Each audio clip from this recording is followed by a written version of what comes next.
पुनर्जन्म लेने के बाद सबसे पहला काम पागलों की तरह पढ़ाई छोड़कर अपनी बॉडी को ट्रेन करना शुरू किया। यहाँ तक कि टीचर्स की फेल करने की चेतावनी और मेरी गर्लफ्रेंड ल्यू रोयान के ब्रेकअप का भी मुझ पर कोई असर नहीं हुआ, क्योंकि मैं जानता था कि सिर्फ 1 महीने बाद पूरी दुनिया में अलग अलग डेविल फ्रूट्स उगने वाले हैं। उस समय जो भी डेविल फ्रूट हासिल करेगा उसे असाधारण शक्तियाँ मिलेंगी। पिछले जन्म में मुझे भी एक असाधारण शक्ति मिली थी, लेकिन मेरी फ्रूट एबिलिटी कमजोर थी और मेरी फिजिकल फिटनेस भी ज्यादा अच्छी नहीं थी, इसलिए मैं ज़ॉम्बी होर्ड में बुरी तरह मारा गया। अब जबकि मुझे दूसरा मौका मिला था तो जाहिर है कि मैं अपने फ्यूचर नॉलेज का पूरा फायदा उठाने वाला था और हर उस चीज को पकड़ने वाला था जिसे इस्तेमाल किया जा सके। मेरी जानकारी के मुताबिक पास ही एक डेविल फ्रूट मौजूद था, स्कूल के बगल वाली फलों की दुकान में। उस दुकान का नाम भी बड़ा अजीब था, गाइड यू टू ब्यूटीफुल। लेकिन मुझे यह नहीं पता था कि वह डेविल फ्रूट आखिर किस दिन प्रकट होगा, इसलिए मैं हर दिन उस दुकान पर कुछ फल खरीदने जाता और साथ ही यह भी देखा कि वह डेविल फ्रूट आया है या नहीं। लेकिन आज जब मैं हमेशा की तरह दुकान में घूम रहा था और पाइनएप्पल सेक्शन तक पहुंचा, तभी 2 हरी रंग की छोटी शाखाओं ने अचानक मेरा ध्यान खींच लिया। मैंने ऊपर रखे पाइनएप्पल हटाए और उन शाखाओं का असली शरीर मेरी आंखों के सामने आ गया। बिल्कुल सही, यह मेरी यादों वाली उसी डेविल फ्रूट जैसी थी। यही वन पीस दुनिया के 4 एम्परर्स में से काइडो का डेविल फ्रूट था। मैंने तेजी से बिल चुकाया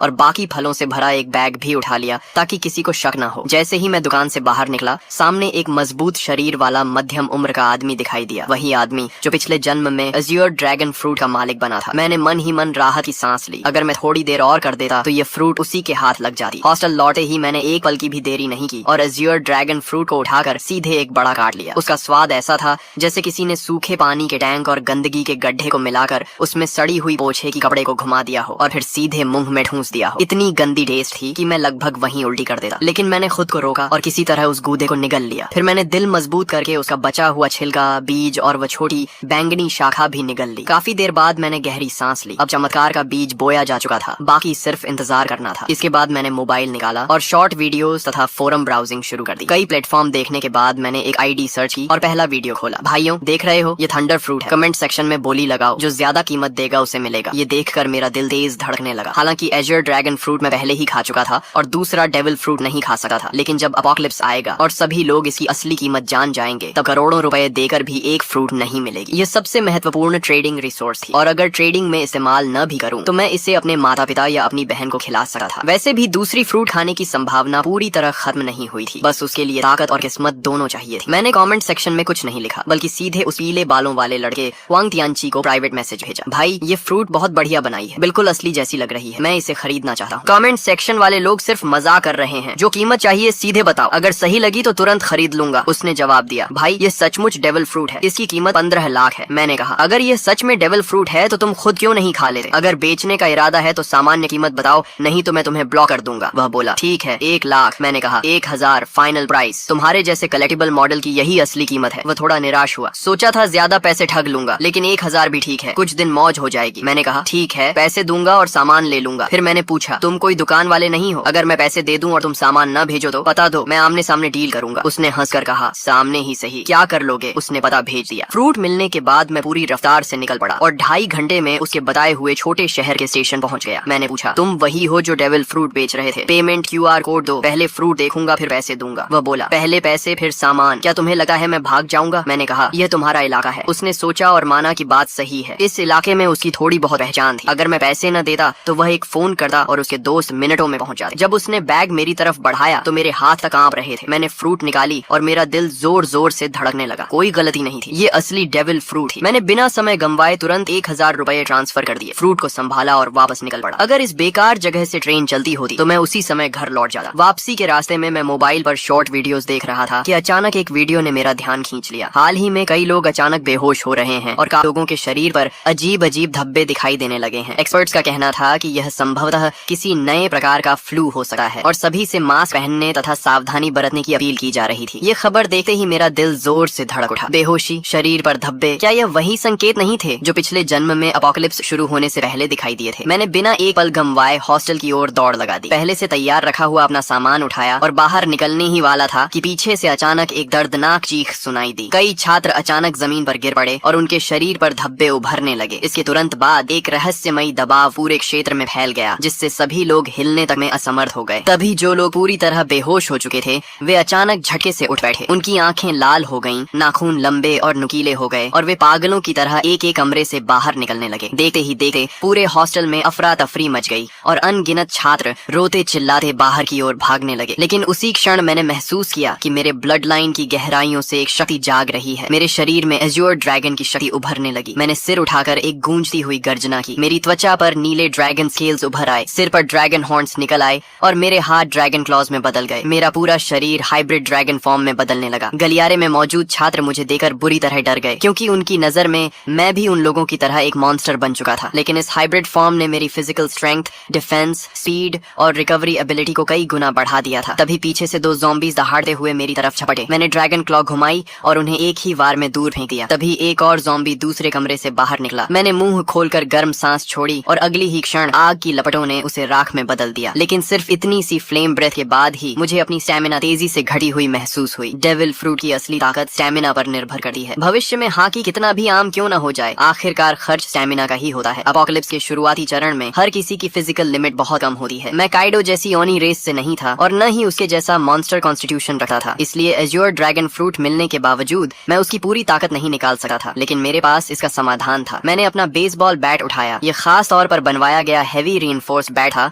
जो ज़ॉम्बी के सिर कुचलने के लिए बिल्कुल परफेक्ट था। मैंने बैट घुमाया और उस पर बिजली की लहरें दौड़ने लगी। एज्योर ड्रैगन फ्रूट हवा, आग और बिजली तीनों एलिमेंट्स को कंट्रोल कर सका था। भले ही इसकी ताकत लोजिया फ्रूट्स जितनी न हो, लेकिन अटैक एनहांस करने के लिए यह काफी थी। मैं गलियारे में ज़ॉम्बीज का सफाया करता हुआ आगे बढ़ता गया और जल्दी ही बाकी छात्रों का ध्यान मेरी तरफ गया। लगातार ज़ॉम्बीज को खत्म करने की वजह से उन्हें भागने और सांस लेने का मौका मिल रहा था। बिजली से घिरा मेरा बेसबॉल बैट सचमुच थंडर बागवा जैसा लग रहा था। लगभग हर ज़ॉम्बी मेरे सामने एक ही वार में खत्म हो रहा था। लेकिन मैं इस कत्लेआम के रोमांच में नहीं डूबा। लड़ते हुए मैं तेजी से नीचे की ओर बढ़ता रहा। मेरा पहला लक्ष्य था किसी भी कीमत पर घर पहुंचना, ताकि इस जन्म में मेरे माता पिता और मेरी छोटी बहन को फिर कभी अपमान और अत्याचार न सहना पड़े। दूसरा लक्ष्य था जितनी जल्दी हो सके 100 ज़ॉम्बीज मारना, क्योंकि जो व्यक्ति अकेले 100 ज़ॉम्बीज खत्म करता उसके लिए डिवाइन स्पेस खुल जाती थी। वहां से मैं 3 कलर हाकी की ट्रेनिंग मेथड प्राप्त कर सकता था और अपनी ताकत तेजी से बढ़ा सकता था। एज्योर ड्रैगन उड़ सकता था, लेकिन मेरी मौजूदा स्टैमिना इतनी नहीं थी कि मैं उड़कर घर पहुंच सकूं। इसलिए मैं लोहे के बैट को घुमाते हुए एज्योर ड्रैगन वॉर गॉड की तरह आगे बढ़ता गया। मेरे पीछे बड़ी संख्या में छात्र जमा हो गए, जो मेरे पीछे पीछे निकलना चाहते थे। लेकिन उन्हें नहीं पता था कि अपोकलिप्स में कहीं भी सेफ प्लेस नहीं होती। कई बार हॉस्टल का दरवाजा बंद करके अंदर छिपे रहना ज्यादा समय तक जिंदा रख सकता था। जब मैं हॉस्टल से बाहर निकला तो नीचे का दृश्य देखकर मेरी आंखें सिकुड़ गईं। यह स्कूल कभी एक मास ग्रेवयार्ड हुआ करता था। कैंपस में यह अफवाह मशहूर थी कि यहाँ यिन एनर्जी बहुत ज्यादा है और इसी वजह से आसपास रहने वाले लोग अक्सर बीमार पड़ जाते थे। बाद में एक फेंग शुई मास्टर ने सलाह दी थी कि यहाँ एक स्कूल बनाया जाए ताकि युवाओं की यांग एनर्जी इस जगह की यिन एनर्जी को दबा सके। लेकिन अब जो कंकाल वर्षों से जमीन के नीचे दफन थे, ज़ॉम्बी वायरस के प्रभाव से सभी जमीन फाड़कर बाहर निकल आए थे और जो भी जीवित इंसान दिख रहा था उस पर हमला कर रहे थे। कोई मुझे बचाओ! पूरे कैंपस में हाहाकार मचा हुआ था। हर कोई जान बचाने के लिए भाग रहा था। लोग घबराहट में एक दूसरे से टकरा रहे थे। लेकिन मैंने किसी पर ध्यान नहीं दिया और सीधे मेन गेट की दिशा में बढ़ता गया। रास्ते में चाहे ज़ॉम्बी मिले या स्केलेटन मॉन्स्टर, मैंने सबको अपने बैट से कुचल दिया। आखिरकार जब मैं स्कूल गेट तक पहुंचा तभी मेरा शरीर अचानक रुक गया। सिर्फ मैं ही नहीं, सभी लोग और यहाँ तक कि ज़ॉम्बीज भी वहीं थम गए। ऐसा लगा जैसे पूरे संसार का टाइम फ्रीज हो गया हो। फिर मेरी आंखों के सामने अंधेरा छा गया। Divine descent, devil fruits have arrived, divine space activated. जब मैंने दोबारा आंखें खोली तो खुद को एक रहस्यमयी स्थान में पाया। यहाँ न समय था, न दिशा, न कोई वास्तविक स्थान। केवल 2 लाइट स्क्रीन्स मौजूद थी, एक बड़ी और एक छोटी। बड़ी स्क्रीन पर लिखा था डिवाइन शॉप और छोटी स्क्रीन पर लिखा था पर्सनल पैनल। पिछले जन्म में मैं इन चीजों से भली भांति परिचित था। यह किसी अज्ञात सत्ता द्वारा दिया गया अवसर था, जहाँ पॉइंट्स के बदले टेक्निक्स, इक्विपमेंट, स्किल्स और रिसोर्सेज खरीदे जा सकते थे। तभी घोषणा हुई, आप पहले व्यक्ति हैं जिसने 100 ज़ॉम्बीज का शिकार किया है। आपको डिवाइन रिवॉर्ड प्राप्त होगा। आपने अपोकलिप्स शुरू होने के 10 मिनट के भीतर 100 पॉइंट्स प्राप्त कर लिए हैं, इसलिए आपको विशेष रिवॉर्ड दिया जाएगा। इसके बाद मेरे सामने 3 विकल्प आए। पहला रिवॉर्ड था परफेक्ट फ्रूट, जो मेरे एज्योर ड्रैगन फ्रूट को पूर्ण अवस्था में पहुंचा देता। इसके बाद फ्रूट की सभी साइड इफेक्ट्स समाप्त हो जाती। मैं सी स्टोन और सी वाटर से प्रभावित नहीं होता और यहाँ तक कि दूसरा डेविल फ्रूट भी खा सकता था बिना शरीर फटे। दूसरा रिवॉर्ड था हाकी जीनियस। इसके लिए किसी ट्रेनिंग या पॉइंट्स की जरूरत नहीं थी। मुझे तुरंत 3 कलर हाकी जागृत हो जाती और बिना अभ्यास के भी धीरे धीरे बढ़ती रहती। यदि मैं ट्रेनिंग करता तो इसकी ग्रोथ स्पीड 2 गुनी हो जाती। तीसरा रिवॉर्ड था ज़ॉम्बी स्लेयर डिवाइन वेपन। मुझे अपनी पसंद का सुप्रीम ग्रेड वेपन मिलता जो ज़ॉम्बीज को 2 गुना डैमेज देता। फ्रूट, हाकी या वेपन, 3 में से एक चुनना था। पहला और तीसरा रिवॉर्ड तुरंत कॉम्बैट पावर बढ़ाते थे, जबकि दूसरा धीरे धीरे ताकत बढ़ाता, लेकिन उसकी पोटेंशियल लिमिट कहीं अधिक थी। पिछले जन्म के अनुभव के अनुसार बाद के चरणों में भी हाकी कभी आउटडेटेड नहीं हुई थी। मैं कुछ क्षण सोच में पड़ गया। तभी मुझे काइडो की कही बात याद आई, हाकी ही असली आधार है। रॉजर और गार्ब के पास कोई डेविल फ्रूट नहीं थी, फिर भी वे दुनिया के सबसे शक्तिशाली योद्धा बने। यहाँ तक कि काइडो ने हाकी को इतना महत्व दिया कि उसने अपनी अपनी फ्रूट अवेकनिंग तक पर ज्यादा ध्यान नहीं दिया। ये सोचते ही मैंने फैसला कर लिया, ताकतें जितनी ज्यादा हों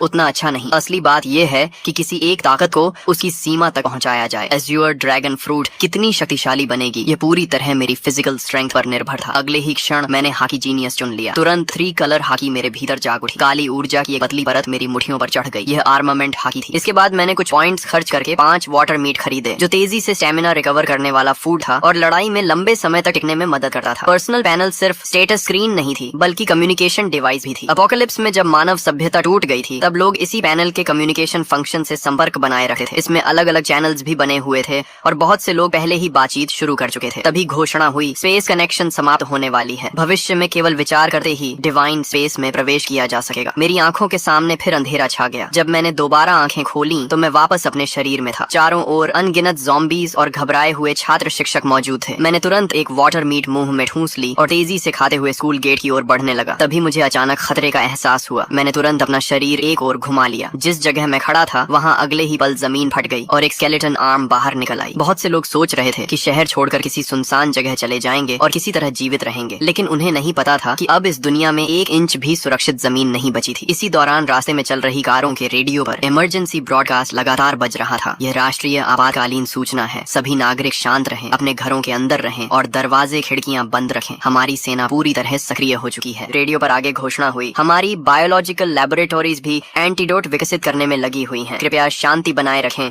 और घबराहट में कोई गलत कदम न उठाएं। लेकिन मैं जानता था कि सच्चाई इससे कहीं ज्यादा भयावह है। ज़ॉम्बी वायरस की पहली लहर हवा के जरिए फैलती थी और जिन लोगों की फिजिकल कॉन्स्टिट्यूशन कमजोर होती थी वे सबसे पहले संक्रमित होते थे। इसी वजह से हॉस्पिटल्स और ओल्ड एज होम्स संक्रमण के सबसे बड़े केंद्र बन गए थे। अपोकलिप्स शुरू होने के बाद वायरस का मुख्य संक्रमण तरीका ब्लड ट्रांसमिशन बन जाता था। ऐसी स्थिति में सेना के जवान जिनकी फिजिकल फिटनेस सबसे अच्छी होती थी, उनके संक्रमित होने की संभावना बहुत कम रहती थी। इसलिए अपोकलिप्स की शुरुआत में मिलिट्री अभी भी कुछ हद तक प्रभावी रहती थी, लेकिन मैं जानता था कि यह ज्यादा समय तक नहीं चलेगा। अगर सेना तेजी से ज़ॉम्बीज को खत्म करना चाहती तो उसे गन्स और अन्य फायर आर्म्स का इस्तेमाल करना पड़ता, लेकिन ऐसा करने पर उन्हें पॉइंट्स नहीं मिलते। पॉइंट्स के बिना वे मजबूत नहीं बन सकते थे। दूसरी तरफ ज़ॉम्बीज लगातार विकसित होते जाते और आखिरकार ऐसे स्तर पर पहुंच जाते जहां सामान्य फायर आर्म्स भी उनके सामने बेअसर हो जाती। जैसे जैसे ज़ॉम्बीज मजबूत होते, सेना कमजोर पड़ती जाती और समाज का पतन तेजी से होने लगा। इसलिए इस अपोकलिप्स में असली उम्मीद सिर्फ एक ही थी, हर इंसान को योद्धा बनना होगा और खुद ज़ॉम्बीज से लड़ना होगा। यह एक ऐसी सर्वाइवल कंपटीशन थी जिसमें केवल योग्य और शक्तिशाली लोग ही आगे बढ़ सकते थे। मेरी कार तेज रफ्तार से सड़क पर दौड़ रही थी। रास्ते में अगर कोई ज़ॉम्बी सामने आ भी जाता तो मैं ब्रेक लगाने की बजाय उसे सीधा टक्कर मारकर आगे निकल जाता। तभी अचानक मेरा फोन बज उठा। कॉल उठाते ही दूसरी तरफ से मेरी छोटी बहन की घबराई हुई आवाज सुनाई दी, भैया आप कहाँ हो? बाहर बहुत सारे ज़ॉम्बीज हैं, बहुत डर लग रहा है। मैंने तुरंत पूछा, मैं ठीक हूँ, तुम कैसी हो? मम्मी पापा ठीक है ना? उसने राहत की सांस लेते हुए कहा, मम्मी ने आपकी बात मानकर पहले ही छुट्टी ले ली थी और मुझे स्कूल से घर ले आई थी। पापा अभी हॉस्पिटल में हैं। उन्होंने कहा है कि उन्होंने ऑफिस लॉक कर लिया है और फिलहाल सुरक्षित हैं। भैया आप तो सचमुच भविष्यवक्ता निकले। अगर आपने मम्मी को जबरदस्ती छुट्टी लेने के लिए न कहा होता तो शायद हम अभी बाहर ही मर चुके होते। पिछले 1 महीने से मेरी बहन औचिंग बहुत हैरान थी, क्योंकि मैं हर दिन बड़ी मात्रा में डेली नेसेसिटीज घर भेज रहा था। जब भी परिवार पूछता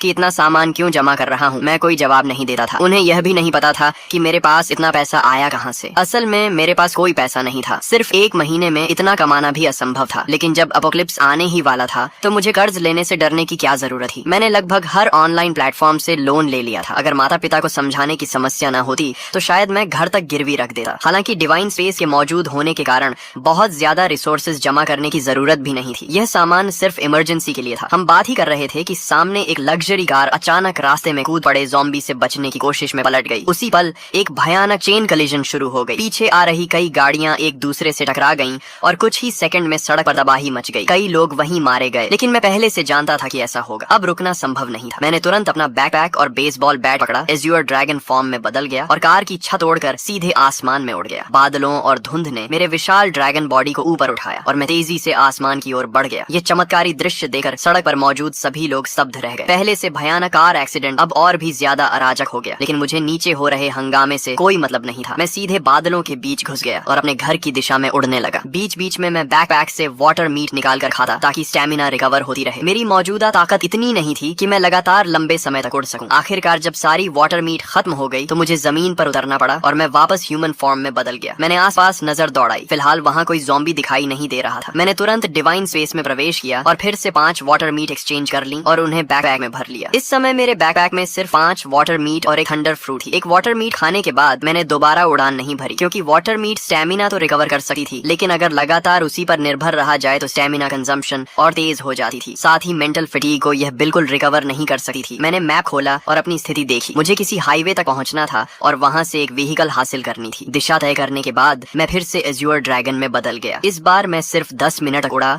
और जल्द ही नीचे एक हाईवे दिखाई देने लगी, जहां अनगिनत व्हीकल तेज रफ्तार से दौड़ रही थी। मेरा लक्ष्य था कोई मजबूत ऑफ रोड SUV ढूंढना। नीचे सड़क पर मौजूद कई लोगों ने आसमान में उड़ते एज्योर ड्रैगन को देख लिया था। तुरंत लोगों ने अपने फोन्स निकालकर वीडियो बनाना शुरू कर दिया और उसे डिवाइन स्पेस के कम्युनिकेशन चैनल पर अपलोड कर दिया। दोस्तों, मैंने ड्रैगन देखा है, बहुत बड़ा एज्योर ड्रैगन, कम से कम 10 मीटर लंबा होगा, किसी ने लिखा। दूसरे ने जवाब दिया, ये जरूर काइडो का एज्योर ड्रैगन फ्रूट होगा। पता नहीं किस लकी आदमी को इतनी ताकतवर मिथिकल बीस्ट फ्रूट मिल गई। तभी किसी और ने लिखा, मुझे भी कभी थंडर फ्रूट मिली थी, लेकिन मैंने उसे नकली समझकर बेच दिया। ये मैसेज लिखने वाला वही पीले बालों वाला हुआंग तियनची था। उसे अब पछतावे से खुद को मार लेने का मन कर रहा था। आखिर उसने असली थंडर फ्रूट सिर्फ 1000 रुपए में बेच दी थी। जीजू से यूजो जाने वाले हाईवे के ऊपर उड़ते हुए मैं आखिरकार एक बेहद मजबूत दिखने वाली ऑफ रोड SUV पर नजर टिकाने ही वाला था। मैं नीचे उतरकर राइड लेने की तैयारी कर रहा था कि तभी मेरी नजर सड़क किनारे खड़े एक विशाल पेड़ पर पड़ी। वहाँ किसी चीज की हल्की लेकिन रहस्यमयी चमक टिमटिमा रही थी। मैंने पहले ही अनुमान लगाया था कि दुनिया में प्रकट होने वाले अधिकांश डेविल फ्रूट जोन टाइप के होंगे। हालांकि मिथिकल बीस्ट फ्रूट्स भी उतने दुर्लभ नहीं थे जितना लोग सोचते थे। आखिर दुनिया की हर संस्कृति और हर सभ्यता में अनगिनत मिथिकल क्रीचर्स, डिवाइन बीस्ट और डीमोनिक मॉन्स्टर्स मौजूद थे। उन सभी के आधार पर नई मिथिकल बीस्ट फ्रूट्स जन्म लेने वाली थी। लेकिन भले ही मिथिकल फ्रूट्स की संख्या बढ़ जाए, फिर भी वे सबसे शक्तिशाली फ्रूट्स में गिनी जाती थी। मैंने अपने ड्रैगन क्लॉ से उस चमकी हुई फ्रूट को तोड़ा और उसे पीछे लटके बड़े बैकपैक में रख लिया। जब मेरे पॉइंट्स 1000 तक पहुंच जाएंगे, तब डिवाइन स्पेस में एक नया फंक्शन अनलॉक होगा, डेविल फ्रूट आइडेंटिफिकेशन। उसकी मदद से मैं किसी भी फ्रूट की एबिलिटी पहले से जान सकता था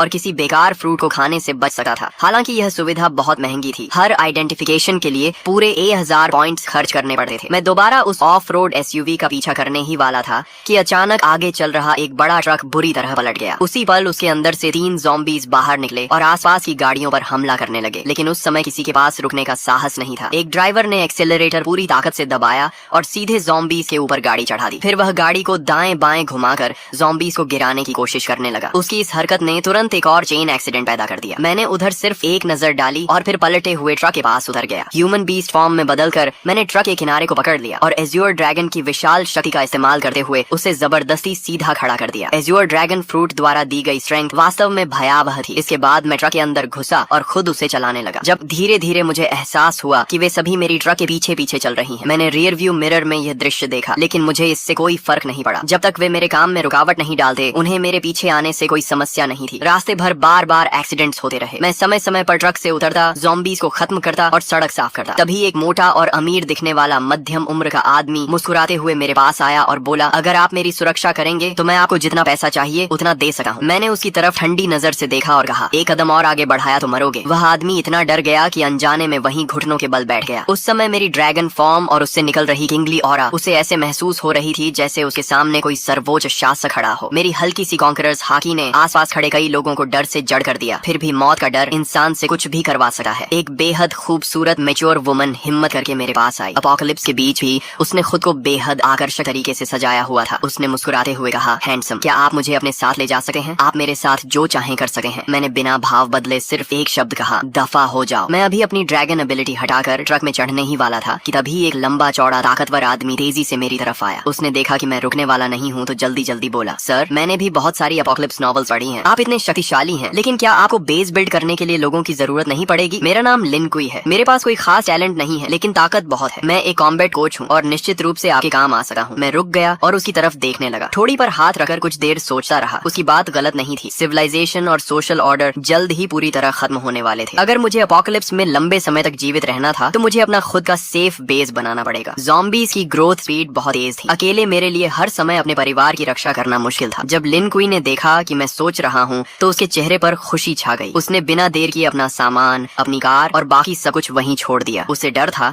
कि अगर उसने एक पल भी देरी की तो मैं उसे छोड़कर चला जाऊंगा। वह इतना सावधान था कि फ्रंट सीट पर बैठने की हिम्मत भी नहीं कर सका। अपनी फिजिकल फिटनेस का इस्तेमाल करते हुए सीधे ट्रक के पीछे वाले कार्गो एरिया में चढ़ गया। लिन कुई की सफलता देखकर बाकी लोगों को भी उम्मीद नजर आने लगी। उन्हें लगा कि मैं पूरी तरह निर्दयी नहीं हूँ। तभी वह अमीर मध्यम उम्र का आदमी फिर कुछ कहने ही वाला था कि मैंने उसे बीच में रोक रोक दिया। अगर मैं लोगों को भर्ती भी करूंगा तो किसी को सिर्फ उसके शब्दों पर नहीं चुनूंगा। शुरुआती चरण में एक आदमी ही काफी है और उसकी लॉयल्टी भी अभी साबित नहीं हुई है। उसे समय के साथ परखा जाएगा। तभी वह खूबसूरत महिला फिर आगे आई और दृढ़ आवाज में बोली, कृपया मुझे एक मौका दीजिए। मेरी क्षमता और मेरी जान दोनों आपके लक्ष्य पूरे करने के लिए समर्पित रहेंगी। उसकी आंखों में झलकता दृढ़ निश्चय देकर मुझे एहसास हुआ कि यह महिला साधारण नहीं है। शायद इसमें वाकई कुछ खास था। मैंने कुछ सेकंड तक उसे ध्यान से देखा और फिर कहा, गाड़ी में चढ़ जाओ। महिला खुशी से झूम उठी, लेकिन मेरी अनुमति के बिना वह भी फ्रंट सीट पर नहीं बैठी। उसने अपनी पूरी ताकत लगाकर ट्रक के पीछे वाले कार्गो एरिया में चढ़ना शुरू कर दिया। मैं यह सब देखकर मन ही मन सिर हिलाने लगा। शायद यह महिला सिर्फ एक सुंदर चेहरा नहीं थी। पीछे खड़े कई लोग भी इन दोनों की तरह मेरे साथ जाना चाहते थे, लेकिन जैसे ही मैंने हल्की सी कॉन्करर्स हाकी छोड़ी, सभी डर के मारे जमीन पर गिर पड़े। उनमें से किसी ने कांपती आवाज में कहा, हे भगवान, इस बॉस ने तो कॉन्करर्स हाकी भी जगा ली है। कुछ अनुभवी वन पीस फैंस तुरंत इस किंगली ऑरा को पहचान गए। मैं वापस ड्राइवर सीट पर बैठा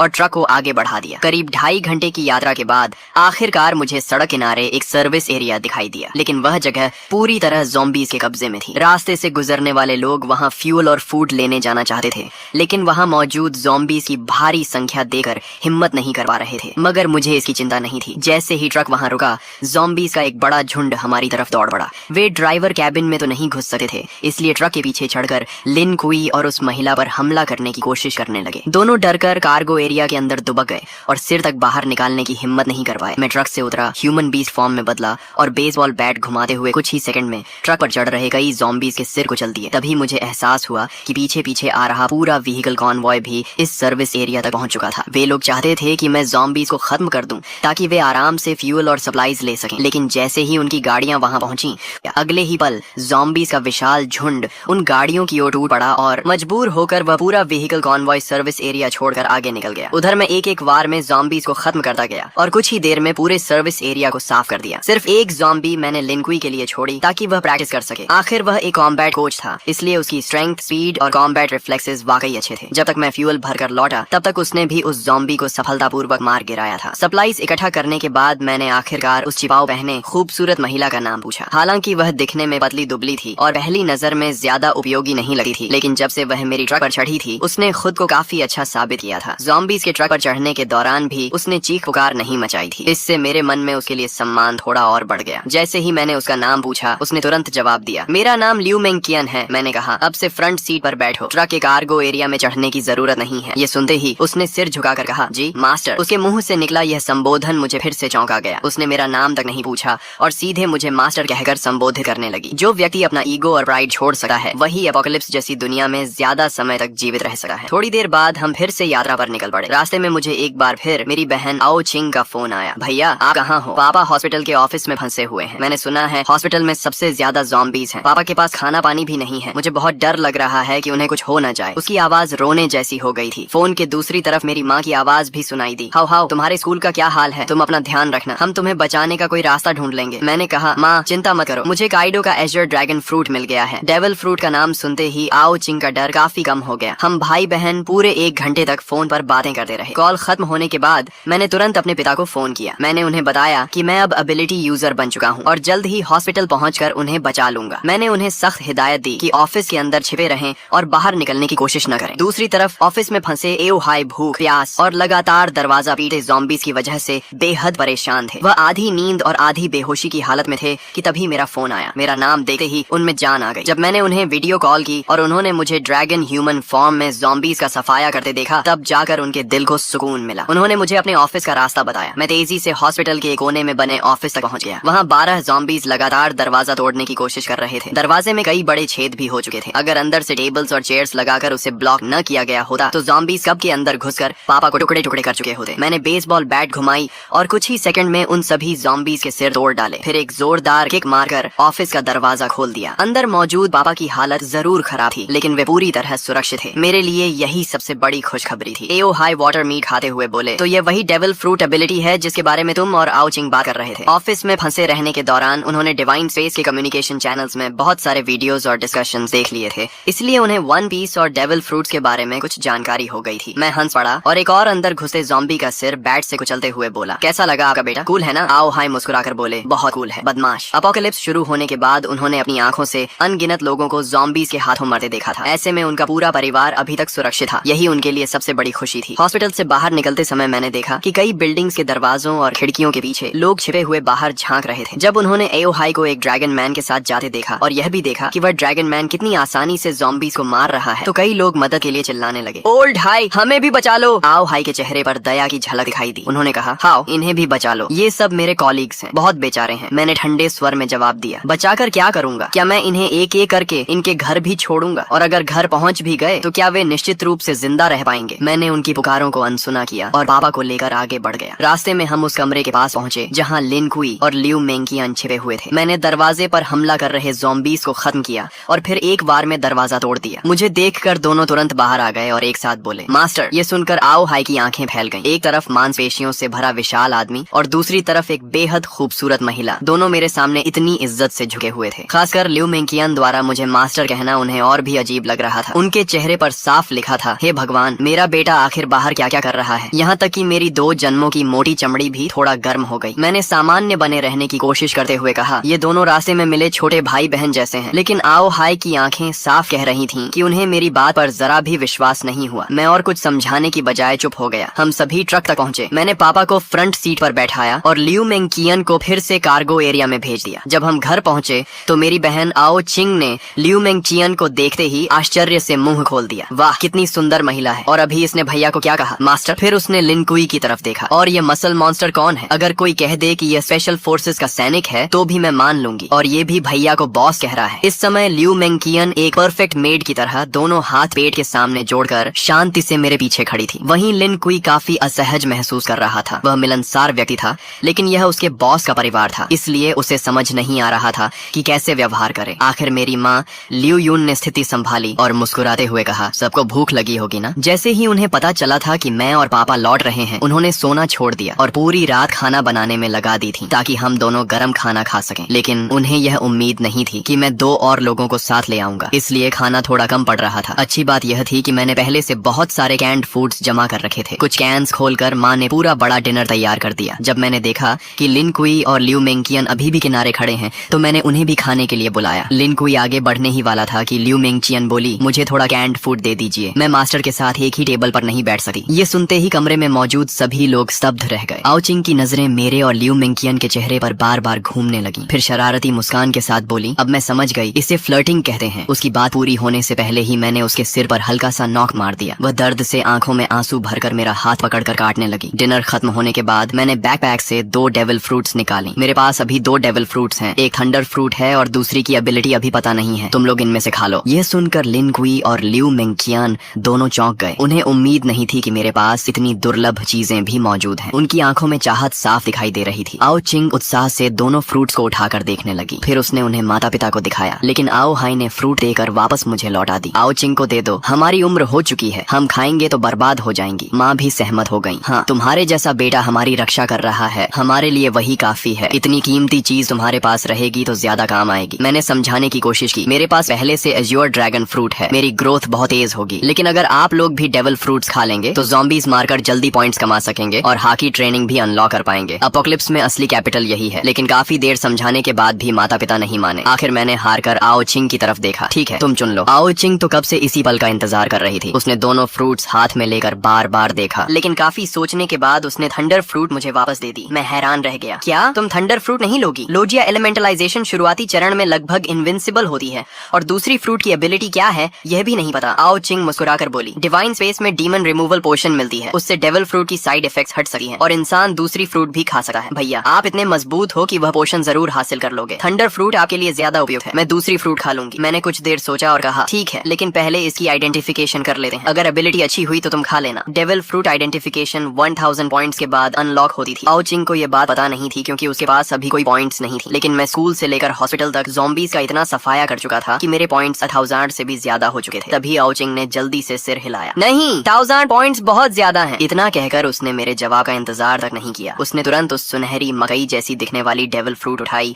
और एक बड़ा टुकड़ा काटकर निगल लिया। ये देखकर मैं घबरा गया। मुझे बिल्कुल उम्मीद नहीं थी कि वह सीधे फ्रूट खा लेगी। अगर यह कोई कमजोर एबिलिटी निकली तो बाद में पछताने का भी मौका नहीं मिलेगा। लेकिन अब बहुत देर हो चुकी थी। आओ चिंग फ्रूट का गूदा निगल चुकी थी। मैं केवल मन ही मन प्रार्थना कर सका था कि उसे कोई शक्तिशाली एबिलिटी मिले। मैं मन ही मन यही प्रार्थना कर रहा था कि यह डेविल फ्रूट कोई शक्तिशाली एबिलिटी दे। कमरे में मौजूद सभी लोग आओ चिंग को घूर रहे थे और उसके शरीर में होने वाले बदलावों पर नजर रखे हुए थे। आओ चिंग खुद भी बेहद घबराई हुई थी। वह अपने शरीर के अंदर दौड़ रही उस रहस्यमयी ऊर्जा को महसूस कर रही थी। जल्द ही वह ऊर्जा उसके पूरे शरीर में फैल गई और उसका शरीर बदलने लगा। अगले ही पल उसका शरीर तेजी से सिकुड़ गया और वह एक हथेली जितनी छोटी, सफेद फर और सुनहरे निशानों वाली चूहे जैसी प्राणी में बदल गई। यह ज़ोअन टाइप है। कमरे में मौजूद सभी लोगों को तुरंत समझ आ गया कि यह एनिमल टाइप फ्रूट है, लेकिन वह छोटा चूहा बिल्कुल साधारण नहीं लग रहा था। उसके शरीर से एक खास तरह की मिस्टिकल ऑरा निकल रही थी, जिससे साफ था कि यह कोई ऑर्डिनरी स्पीसीज नहीं है। मैंने उत्सुकता से पूछा, जल्दी बताओ, ये कौन सी कैटेगरी है? ऑर्डिनरी ज़ोआन, एंशिएंट ज़ोआन या मिथिकल बीस्ट? आओ चिंग ने उत्साह से जवाब दिया, यह मिथिकल बीस्ट है। जैसे ही मैंने मिथिकल बीस्ट सुना, मेरे चेहरे पर खुशी फैल गई। लगता था इस बार आओ चिंग का दांव सफल हो गया था। मिथिकल बीस्ट फ्रूट्स के पास हमेशा कुछ स्पेशल एबिलिटीज होती थी। मैंने तुरंत पूछा, तो इसकी एबिलिटी क्या है? आओ चिंग मुस्कुराई और बोली, देखो। इतना कहकर उसने अचानक नीचे की ओर छलांग लगाई। अगले ही पल उसका पूरा शरीर फर्श के अंदर समा गया। हैरानी की बात यह थी कि जमीन पर कोई गड्ढा नहीं बना, न ही कोई दरार पड़ी। ऐसा लगा जैसे वह सीधे जमीन के अंदर घुस गई हो। कुछ सेकंड बाद वही छोटा चूहा मेरे पीछे से निकल आया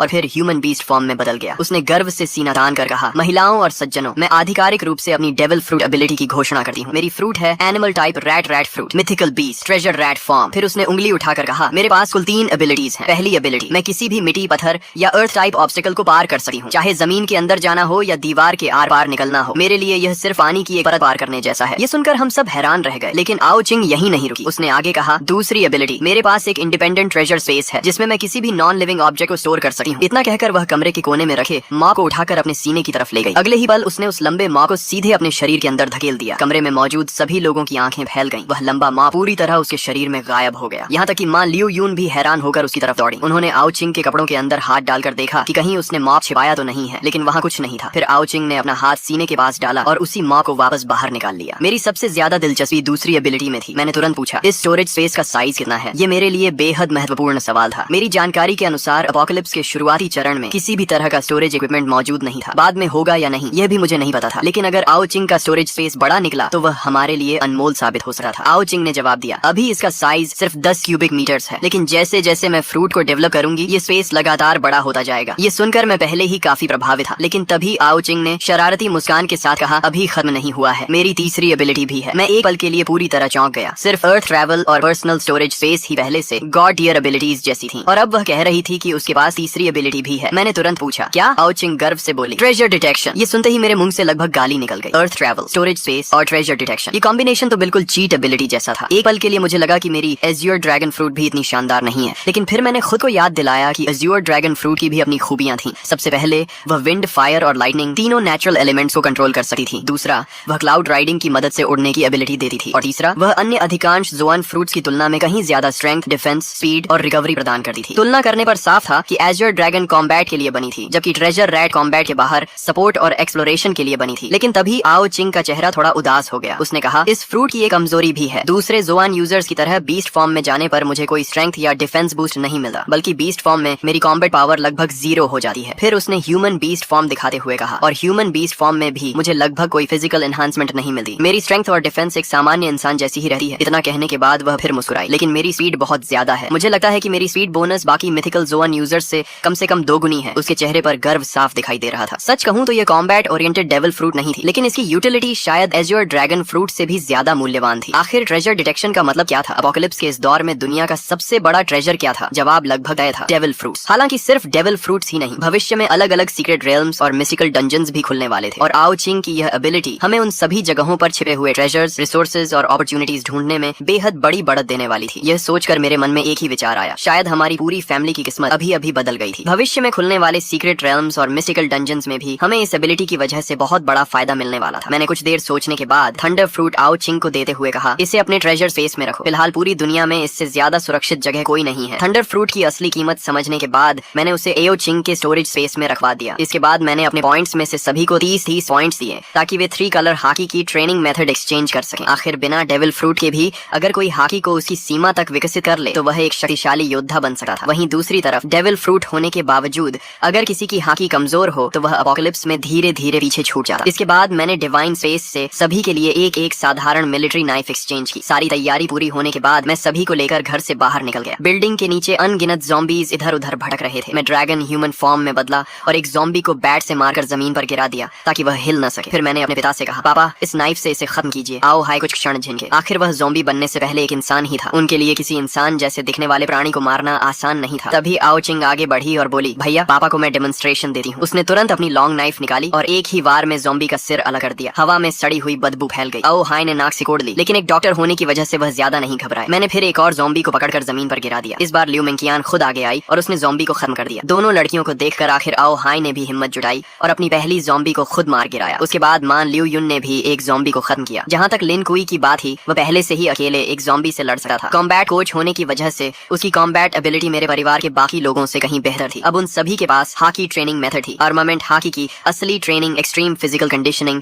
और लगातार कॉम्बैट के जरिए होती थी। मैंने सबकी तरफ देखते हुए कहा, पापा आप लोग फिलहाल घर के आसपास ट्रेनिंग कीजिए, मैं दूर जाकर ज़ॉम्बीज साफ करूंगा। अपोकलिप्स में ताकतवर बनने का सबसे बड़ा तरीका था लगातार लड़ाई के जरिए शरीर को मजबूत करना। ज़ॉम्बीज से लड़ने पर सिर्फ फिजिकल ग्रोथ ही नहीं होती थी, बल्कि पॉइंट्स भी मिलते थे। और पॉइंट्स अब इस दुनिया की नई करेंसी थी। उनसे डिवाइन स्पेस में सामान खरीदा जा सकता था और दूसरे सर्वाइवर्स के साथ ट्रेडिंग भी की जा सकती थी। पुरानी मनी सिस्टम अब पूरी तरह बेकार हो चुकी थी। जैसे ही मैंने जाने की तैयारी की, आओ चिंग दौड़ कर आई और मेरे हाथ से लिपट गई। भैया मैं भी आपके साथ चलूंगी। मैंने सिर हिलाकर कहा, नहीं, मैं आसपास के ज़ॉम्बीज साफ कर दूंगा। तुम लोग थक जाओ तो घर वापस आ सकते हो, लेकिन मेरे साथ दूर जाना बहुत खतरनाक है और वैसे भी तुम्हारी डेविल फ्रूट कॉम्बैट में ज्यादा मजबूत नहीं है। आओ चिंग ने तुरंत जवाब दिया, लेकिन मुझे साउथ वेस्ट डायरेक्शन में ट्रेजर महसूस हो रहा है। मैं आपको ट्रेजर हंट में मदद कर सकती हूँ। उसकी बात सुनते ही मैं ठिठक गया। ट्रेजर? इस समय दुनिया में सबसे मूल्यवान ट्रेजर क्या हो सकता था? लगभग निश्चित रूप से डेविल फ्रूट। मैं कुछ सेकंड सोचता रहा और फिर बोला, ठीक है, लेकिन मेरे पास से एक कदम भी दूर मत जाना। इसके बाद मैंने लिन कुई को कुछ निर्देश दिए और आओ चिंग को साथ लेकर साउथ वेस्ट डायरेक्शन में चल पड़ा। हम दोनों ह्यूमन बीस्ट फॉर्म में थे। ट्रेजर रैट फॉर्म की स्पीड देकर मैं सचमुच हैरान रह गया। उसकी स्पीड इतनी ज्यादा थी कि ज़ॉम्बीज उसके कपड़ों तक को छू नहीं पा रहे थे। ऊपर से उसकी अर्थ ट्रैवल एबिलिटी तो और भी ज्यादा अजीब थी। हालांकि उसकी अटैक पावर ज्यादा नहीं थी, लेकिन वह हिट एंड रन स्ट्रेटजी से ज़ॉम्बीज को आराम से खत्म कर सकती थी। जब मैंने एक ज़ॉम्बी का सिर बैट से कुचल दिया, तभी आओ चिंग ने भी अपनी नाइफ से एक ज़ॉम्बी का सिर अलग कर दिया। लेकिन लगातार एबिलिटी इस्तेमाल करने की वजह से वह तेजी से थकने लगी थी। फिर भी वह हाँफते हुए मेरी तरफ गर्व से देखने लगी, जैसे कह रही हो, जल्दी मेरी तारीफ करो। उसकी उम्मीद भरी आंखें देकर मैं मुस्कुरा पड़ा और कहा, मेरी छोटी बहन तो बहुत कमाल की है। मेरी तारीफ सुनते ही उसकी आंखें खुशी से आधी बंद हो गईं। उसके चेहरे पर दो प्यारे डिंपल्स उभर आए। लेकिन कॉम्बैट के बीच इतना रिलैक्स होना खतरनाक था। अचानक पीछे से एक ज़ॉम्बी उस पर झपटा। आओ चिंग तुरंत जमीन के अंदर घुसकर बचना चाहती थी, लेकिन उसकी स्टैमिना बहुत ज्यादा खर्च हो चुकी थी। वह अपनी एबिलिटी एक्टिवेट ही नहीं कर पाई। ज़ॉम्बी तेजी से उसके करीब पहुंच रहा था। ठीक आखिरी क्षण में मैंने बैट घुमाकर ज़ॉम्बी को दूर उड़ा दिया। आओ चिंग जोर जोर से सांस लेने लगी। आखिर उसने मेरी तरह पिछले एक महीने तक पागलों की तरह ट्रेनिंग नहीं की थी, न ही उसके पास हाकी जीनियस जैसी टैलेंट थी। मेरी दी हुई पॉइंट्स की मदद से उसने सिर्फ हाकी ट्रेनिंग मेथड हासिल की थी, लेकिन अभी तक हाकी जागृत नहीं हुई थी। ट्रेजर रैट फॉर्म भी फिजिकल स्ट्रेंथ में कोई खास बूस्ट नहीं देती थी, इसलिए वह अब तक लड़ पा रही थी। यही उसकी मेहनत और सामान्य फिटनेस का नतीजा था। कुछ देर बाद आओ चिंग ने अचानक साउथ वेस्ट की ओर इशारा किया। उधर ट्रेजर उसी दिशा में है, मैं आपको रास्ता दिखाती हूँ। इतना कहकर उसने अपनी लॉन्ग नाइफ ट्रेजर स्पेस में रखी और बीस्ट फॉर्म में बदलकर मेरे कंधे पर कूद गई। हथेली जितनी छोटी सफेद चूहियां मेरे ड्रैगन स्केल्स वाले गाल से अपना सिर रगड़ने लगी। मैंने तुरंत एज़्योर ड्रैगन ट्रांसफॉर्मेशन एक्टिवेट कर दी। अगले ही पल एक गगन भेदी ड्रैगन रोर पूरे शहर में गूंज उठा। वह गर्जना इतनी शक्तिशाली थी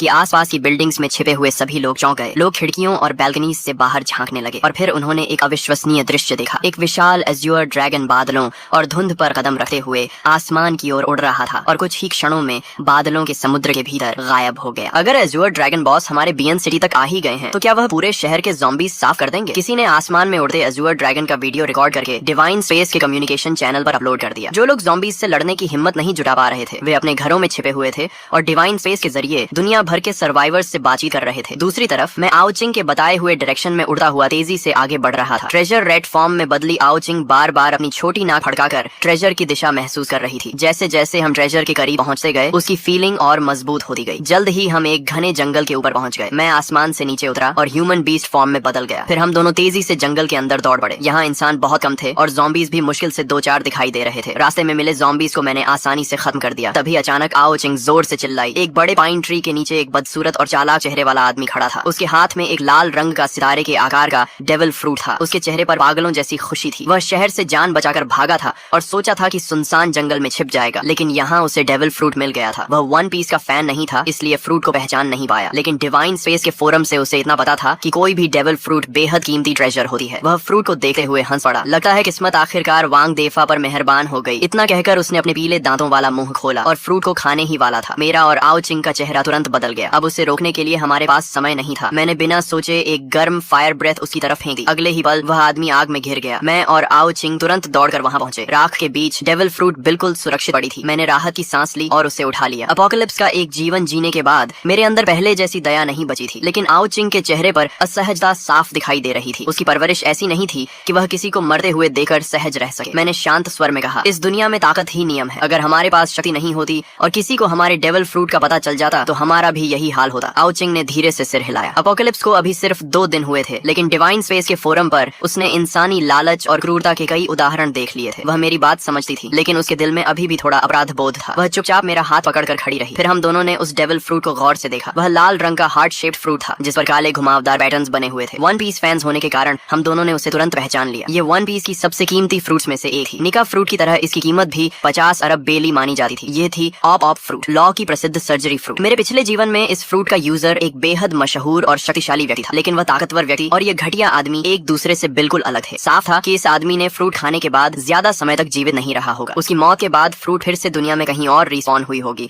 और बाद में किसी असली शक्तिशाली व्यक्ति के हाथ लगी होगी। अपोकलिप्स की डेविल फ्रूट्स भी मैंगा की तरह काम करती थी। किसी एबिलिटी यूजर की मौत के बाद उसकी फ्रूट दुनिया में कहीं भी रैंडम लोकेशन पर फिर से पैदा हो जाती थी। इसी वजह से बाद में कई ताकतवर लोग कमजोर एबिलिटी यूजर्स का शिकार करने लगे थे, ताकि उनकी फ्रूट्स दोबारा स्पॉन होकर उन्हें मिल जाएं। लेकिन सफलता की संभावना बेहद कम थी, क्योंकि कोई भी रीस्पॉन लोकेशन प्रेडिक्ट नहीं कर सकता था। आओ चिंग ने फ्रूट को देते हुए कहा, भैया ये फ्रूट पापा को देनी चाहिए, उन्हें इसकी एबिलिटी बहुत पसंद आएगी। सचमुच एक सर्जन के लिए सर्जरी फ्रूट से बेहतर डेविल फ्रूट शायद ही कोई हो सकती थी। ट्रेजर मिल चुका था, इसलिए मैं फिर से एज्योर ड्रैगन बन गया। आओ चिंग मेरी पीठ पर बैठ गई और हम तेजी से घर लौटने लगे। घर पहुंचने तक माता पिता थकर आराम करने वापस आ चुके थे। ल्यू मेंगचियन उनकी सेवा में लगी हुई थी और दोनों की खूब देखभाल कर रही थी। वहीं लिन कुई अभी भी नीचे ज़ॉम्बीज से लड़ रहा था। वह समझता था कि सिर्फ मेरा फॉलोअर बन जाना काफी नहीं है। अगर भविष्य में सम्मान और जगह चाहिए तो उसे अपनी ताकत खुद बढ़ानी होगी। बिल्डिंग के नीचे अब काफी लोग ज़ॉम्बीज मारने की कोशिश कर रहे थे। डिवाइन स्पेस की रिवॉर्ड्स इतनी आकर्षक थीं कि हर कोई पॉइंट्स कमाना चाहता था, लेकिन सबसे सस्ती हाकी ट्रेनिंग मेथड खरीदने के लिए भी दर्जनों पॉइंट्स चाहिए थे, यानी उन्हें कई ज़ॉम्बीज मारनी पड़ती। लोग kitchen knives, shovels, wooden sticks और घर में मिलने वाले हर हथियार से ज़ॉम्बीज से लड़ रहे थे, लेकिन ज़ॉम्बीज की स्ट्रेंथ, स्पीड और डिफेंस उनसे कहीं ज्यादा थी। बार बार लोग घायल हो रहे थे या इन्फेक्शन का शिकार होकर खुद ज़ॉम्बी बन जा रहे थे। लिन कुई ने मुझे लौटते ही सारी सिचुएशन की रिपोर्ट दी। मैंने संतुष्ट होकर कहा, अच्छा काम किया, थक गए हो तो आराम कर लो। मुझे उसका मेहनती रवैया पसंद आया। अपोकलिप्स में जिंदा रहने के लिए यही जिद और मेहनत जरूरी थी। पॉइंट्स की मदद से हाकी ट्रेनिंग मेथड मिलने के बाद भी उसकी हाकी अभी जागृत नहीं हुई थी, लेकिन वह महसूस कर सका था कि हर लड़ाई के साथ उसका शरीर थोड़ा और मजबूत हो रहा है। कॉम्बैट कोच होने के कारण उसका शरीर पहले ही लगभग पी कंडीशन पर था। लंबे समय बाद उसे फिर से ताकत बढ़ने का एहसास हो रहा था, इसलिए वह इस अवसर को बहुत महत्व दे रहा था। उसने सिर हिलाकर कहा, नहीं बॉस, मैं लड़ाई जारी रखूंगा। मैंने सिर्फ इतना कहा, ठीक है, लेकिन अपनी लिमिट मत भूलना। इसके बाद मैं आओ चिंग को लेकर ऊपर चला गया। घर में घुसे ही देखा कि ल्यू मेंगचियन माँ ल्यू युन के पैरों की मालिश कर रही थी। दिन भर की लड़ाई के बाद उनके शरीर में दर्द होना स्वाभाविक था। जैसे ही उसने मुझे देखा, वह तुरंत खड़ी हो गई और आदर से बोली, मास्टर। मुझे फिर से लगा कि यह लड़की सचमुच समझदार है। लिन कुई और ल्यू मेंगचियन दोनों में भविष्य की संभावना थी। तभी आओ चिंग दौड़कर पिता के पास पहुंची और गर्व से अपनी छाती से ऑप फ्रूट निकालकर उनके सामने रखी। पापा, ये सर्जरी फ्रूट है, आप डॉक्टर हैं, आपको जरूर पसंद आएगी। फ्रूट देखते ही ल्यू मेंगचियन का दिल एक पल के लिए कांप उठा, लेकिन उसने तुरंत खुद को संभाल लिया और चुपचाप माँ की सेवा करती रही। वहीं आओ हाय ज्यादा उत्साहित नहीं दिखे। उन्होंने कभी वन पीस नहीं देखा था। फ्रूट को हाथ में लेकर बोले, तो इसे खाने के बाद मैं सर्जरी कर पाऊंगा? आओ चिंग ने जल्दी जल्दी समझाना शुरू किया, आप एक खास स्पेस बना सकते हैं जिसके अंदर आप किसी भी चीज को काट सकते हैं। लेकिन पिता को पूरी तरह समझ नहीं आया। तब उसने उन्हें डिवाइन स्पेस में ऑप फ्रूट के वीडियोस दिखाए। एक एक एबिलिटी देखने के बाद एओ हाई की आंखें फैल गईं। डेविल फ्रूट की शक्ति सचमुच अद्भुत थी। फिर भी उन्होंने कहा, मैं बूढ़ा हो गया हूँ, ये फ्रूट तुम दोनों भाई बहन रख लो। मैंने तुरंत जवाब दिया, अगर आप और माँ मजबूत होंगे तो मुझे आपकी चिंता नहीं रहेगी। मैं अपने काम पर ध्यान दे सकूंगा। मेरी बात सुनकर आखिरकार वह मान गए। माता पिता कभी अपने बच्चों पर बोझ नहीं बनना चाहते। उन्होंने फ्रूट का एक बड़ा बाइट लिया। अगले ही पल उनका चेहरा सिकुड़ गया। आओ चिंग तुरंत चिल्लाई, मत चबाइए, डेविल फ्रूट्स बहुत गंदी होती हैं, बस निगल जाइए। आओ हाई ने जल्दी से फ्रूट निगल लिया और अपनी नई शक्ति महसूस करने लगे। कुछ ही सेकंड बाद उन्होंने हाथ उठाया और एक पारदर्शी रूम बना दिया। फिर सामने रखे मॉ को देखा और विचार किया। अगले ही पल उनकी पोजीशन मॉ के साथ बदल गई। मैं और आओ चिंग खुशी से उछल पड़े। फिर उन्होंने ज़ॉम्बी मारने वाली मिलिट्री नाइफ उठाई और सामने की टेबल पर वार किया। टेबल ऐसे 2 टुकड़ों में बंट गई जैसे कागज हो। आओ चिंग उत्साह में बोली, पापा मुझे भी काट कर देखिए। आओ हाई पूरी तरह अवाक रह गए। तुम्हें काटूं? चाहे उन्हें फ्रूट की शक्ति समझ आ चुकी थी, लेकिन अपनी बेटी को काटने का विचार फिर भी अजीब था। अभी मेरा कंट्रोल पूरा नहीं है, कहीं सच में चोट लग गई तो। लेकिन आओ चिंग जिद पर अड़ी रही। आखिर मैंने बात बदल दी। हमें और डेविल फ्रूट्स ढूंढनी चाहिए। अगर ज्यादा फ्रूट्स मिल गई तो हम पूरे बियन सिटी पर राज कर सकते हैं। आओ चिंग की बात ने मुझे भी सोचने पर मजबूर कर दिया। उसकी ट्रेजर डिटेक्शन एबिलिटी सिर्फ एक शहर में इस्तेमाल करने के लिए बहुत कीमती थी। अभी दुनिया में अनगिनत डेविल फ्रूट्स बिना मालिक के पड़ी थी या किसी मरे हुए एबिलिटी यूजर के बाद फिर से स्पॉन हुई थी। अगर हम इस मौके का फायदा उठाएं तो परिवार को और मजबूत बना सकते हैं और साथ ही भविष्य के लिए बेहद कीमती रिसोर्सेज भी इकट्ठा कर सकते हैं। जब दुनिया अपोकलिप्स के साथ अडेप्ट हो जाएगी तब बड़ी बड़ी फैक्शंस उभरेंगी। उस समय ये डेविल फ्रूट्स ट्रेडिंग, अलायंसेज और पावरफुल फॉलोअर्स जुटाने के लिए अनमोल साबित होंगी। लेकिन मुझे अभी भी परिवार की सुरक्षा की चिंता थी। तभी एओ हाई ने कहा, चिंता मत करो, अब मेरे पास भी डेविल फ्रूट है। यहाँ ल्यू मेंगचियन और लिन कुई भी हैं, हम संभाल लेंगे। माँ ने भी मुस्कुराकर हामी भरी। ल्यू मेंगचियन तुरंत बोली, मास्टर आप निश्चिंत रहें, हम अंकल आंटी का पूरा ध्यान रखेंगे। उनकी बात सुनकर मुझे सचमुच खुशी हुई। मैंने तुरंत लिन कुई और लियू मिंगचियान दोनों को 400 पॉइंट्स ट्रांसफर कर दिए ताकि वे तेजी से मजबूत हो सके। इसके बाद मैंने डिवाइन स्पेस में 10 पॉइंट्स खर्च करके एक प्राइवेट ग्रुप बनाया और उसमें परिवार के सभी लोगों को जोड़ दिया। अब मैं कहीं भी रहूं उनसे तुरंत संपर्क कर सकता था। सारी तैयारी पूरी होने के बाद मैं और आओचिंग घर से निकले, ट्रक में बैठे और शहर के बाहर की ओर चल पड़े। मैंने पूछा, अब कहाँ? आओचिंग मुस्कुराई, डायरेक्शन मुझ पर छोड़ दो, मैं ट्रेजर रैट हूँ। ट्रेजर न भी मिले मेरी इंस्टिंक्ट बेकार नहीं जाती। पश्चिम वाले प्रोविंशियल कैपिटल चलते हैं, वहाँ पॉपुलेशन ज्यादा है, सिटी बड़ी है और डेविल फ्रूट्स मिलने की संभावना भी सबसे ज्यादा है। प्रोविंस कैपिटल की ओर बढ़ने का फैसला करने के बाद मैंने आओचिंग की इंस्टिंक्ट पर भरोसा किया और ट्रक को पश्चिम दिशा में मोड़ दिया। रास्ते में हम समय समय पर गाड़ी रोकते, ज़ॉम्बीज से लड़ते, स्टैमिना खत्म होने पर वापस ट्रक में आकर आराम करते और फिर आगे बढ़ जाते। इस तरह लड़ाई और यात्रा साथ साथ चल रही थी। लेकिन धीरे धीरे मुझे महसूस हुआ कि यह बड़ा ट्रक ज्यादा प्रैक्टिकल नहीं था। एओ हाउ को भी लगने लगा कि हमें किसी मजबूत ऑफ रोड व्हीकल की जरूरत है। प्रोविंस कैपिटल में प्रवेश करते ही हमें फर्क साफ दिखाई देने लगा। यहाँ ज़ॉम्बीज की संख्या बीएन सिटी से कई गुना ज्यादा थी। जगह जगह मिलिट्री फोर्सेस तैनात थी और संगठित तरीके से ज़ॉम्बीज का सफाया कर रही थी। गोलियों और तोपों की आवाज लगातार गूंज रही थी। बड़ी संख्या में ज़ॉम्बीज को गिराया जा रहा था, लेकिन समस्या यह थी कि जब तक उनके दिमाग का कोर पूरी तरह नष्ट न हो वे फिर भी हिलते डुलते रहते थे। इसी दौरान हमारी बड़ी ट्रक को मिलिट्री चेक पॉइंट पर रोक लिया गया। एक सैनिक आगे बढ़ा और बोला, आगे मिलिट्री ऑपरेशन चल रहा है, उस दिशा में जाना मना है। उधर रेफ्यूजी शेल्टर बनाया गया है, हमारे सैनिक वहाँ तैनात हैं। वहाँ फूड और वाटर भी नियमित रूप से दिया जा रहा है, आप लोग वहीं चले जाइए। मैंने विनम्रता से धन्यवाद कहा। मैं जानता था कि देश इस डिजास्टर को रोकने की पूरी कोशिश कर रहा है, लेकिन मैं यह भी जानता था कि यह एपोकलिप्स सिर्फ इंसानी सिविलाइजेशन की ताकत से नहीं रुकने वाला। इसलिए मैंने शेल्टर की तरफ जाने के बजाय ट्रक घुमाई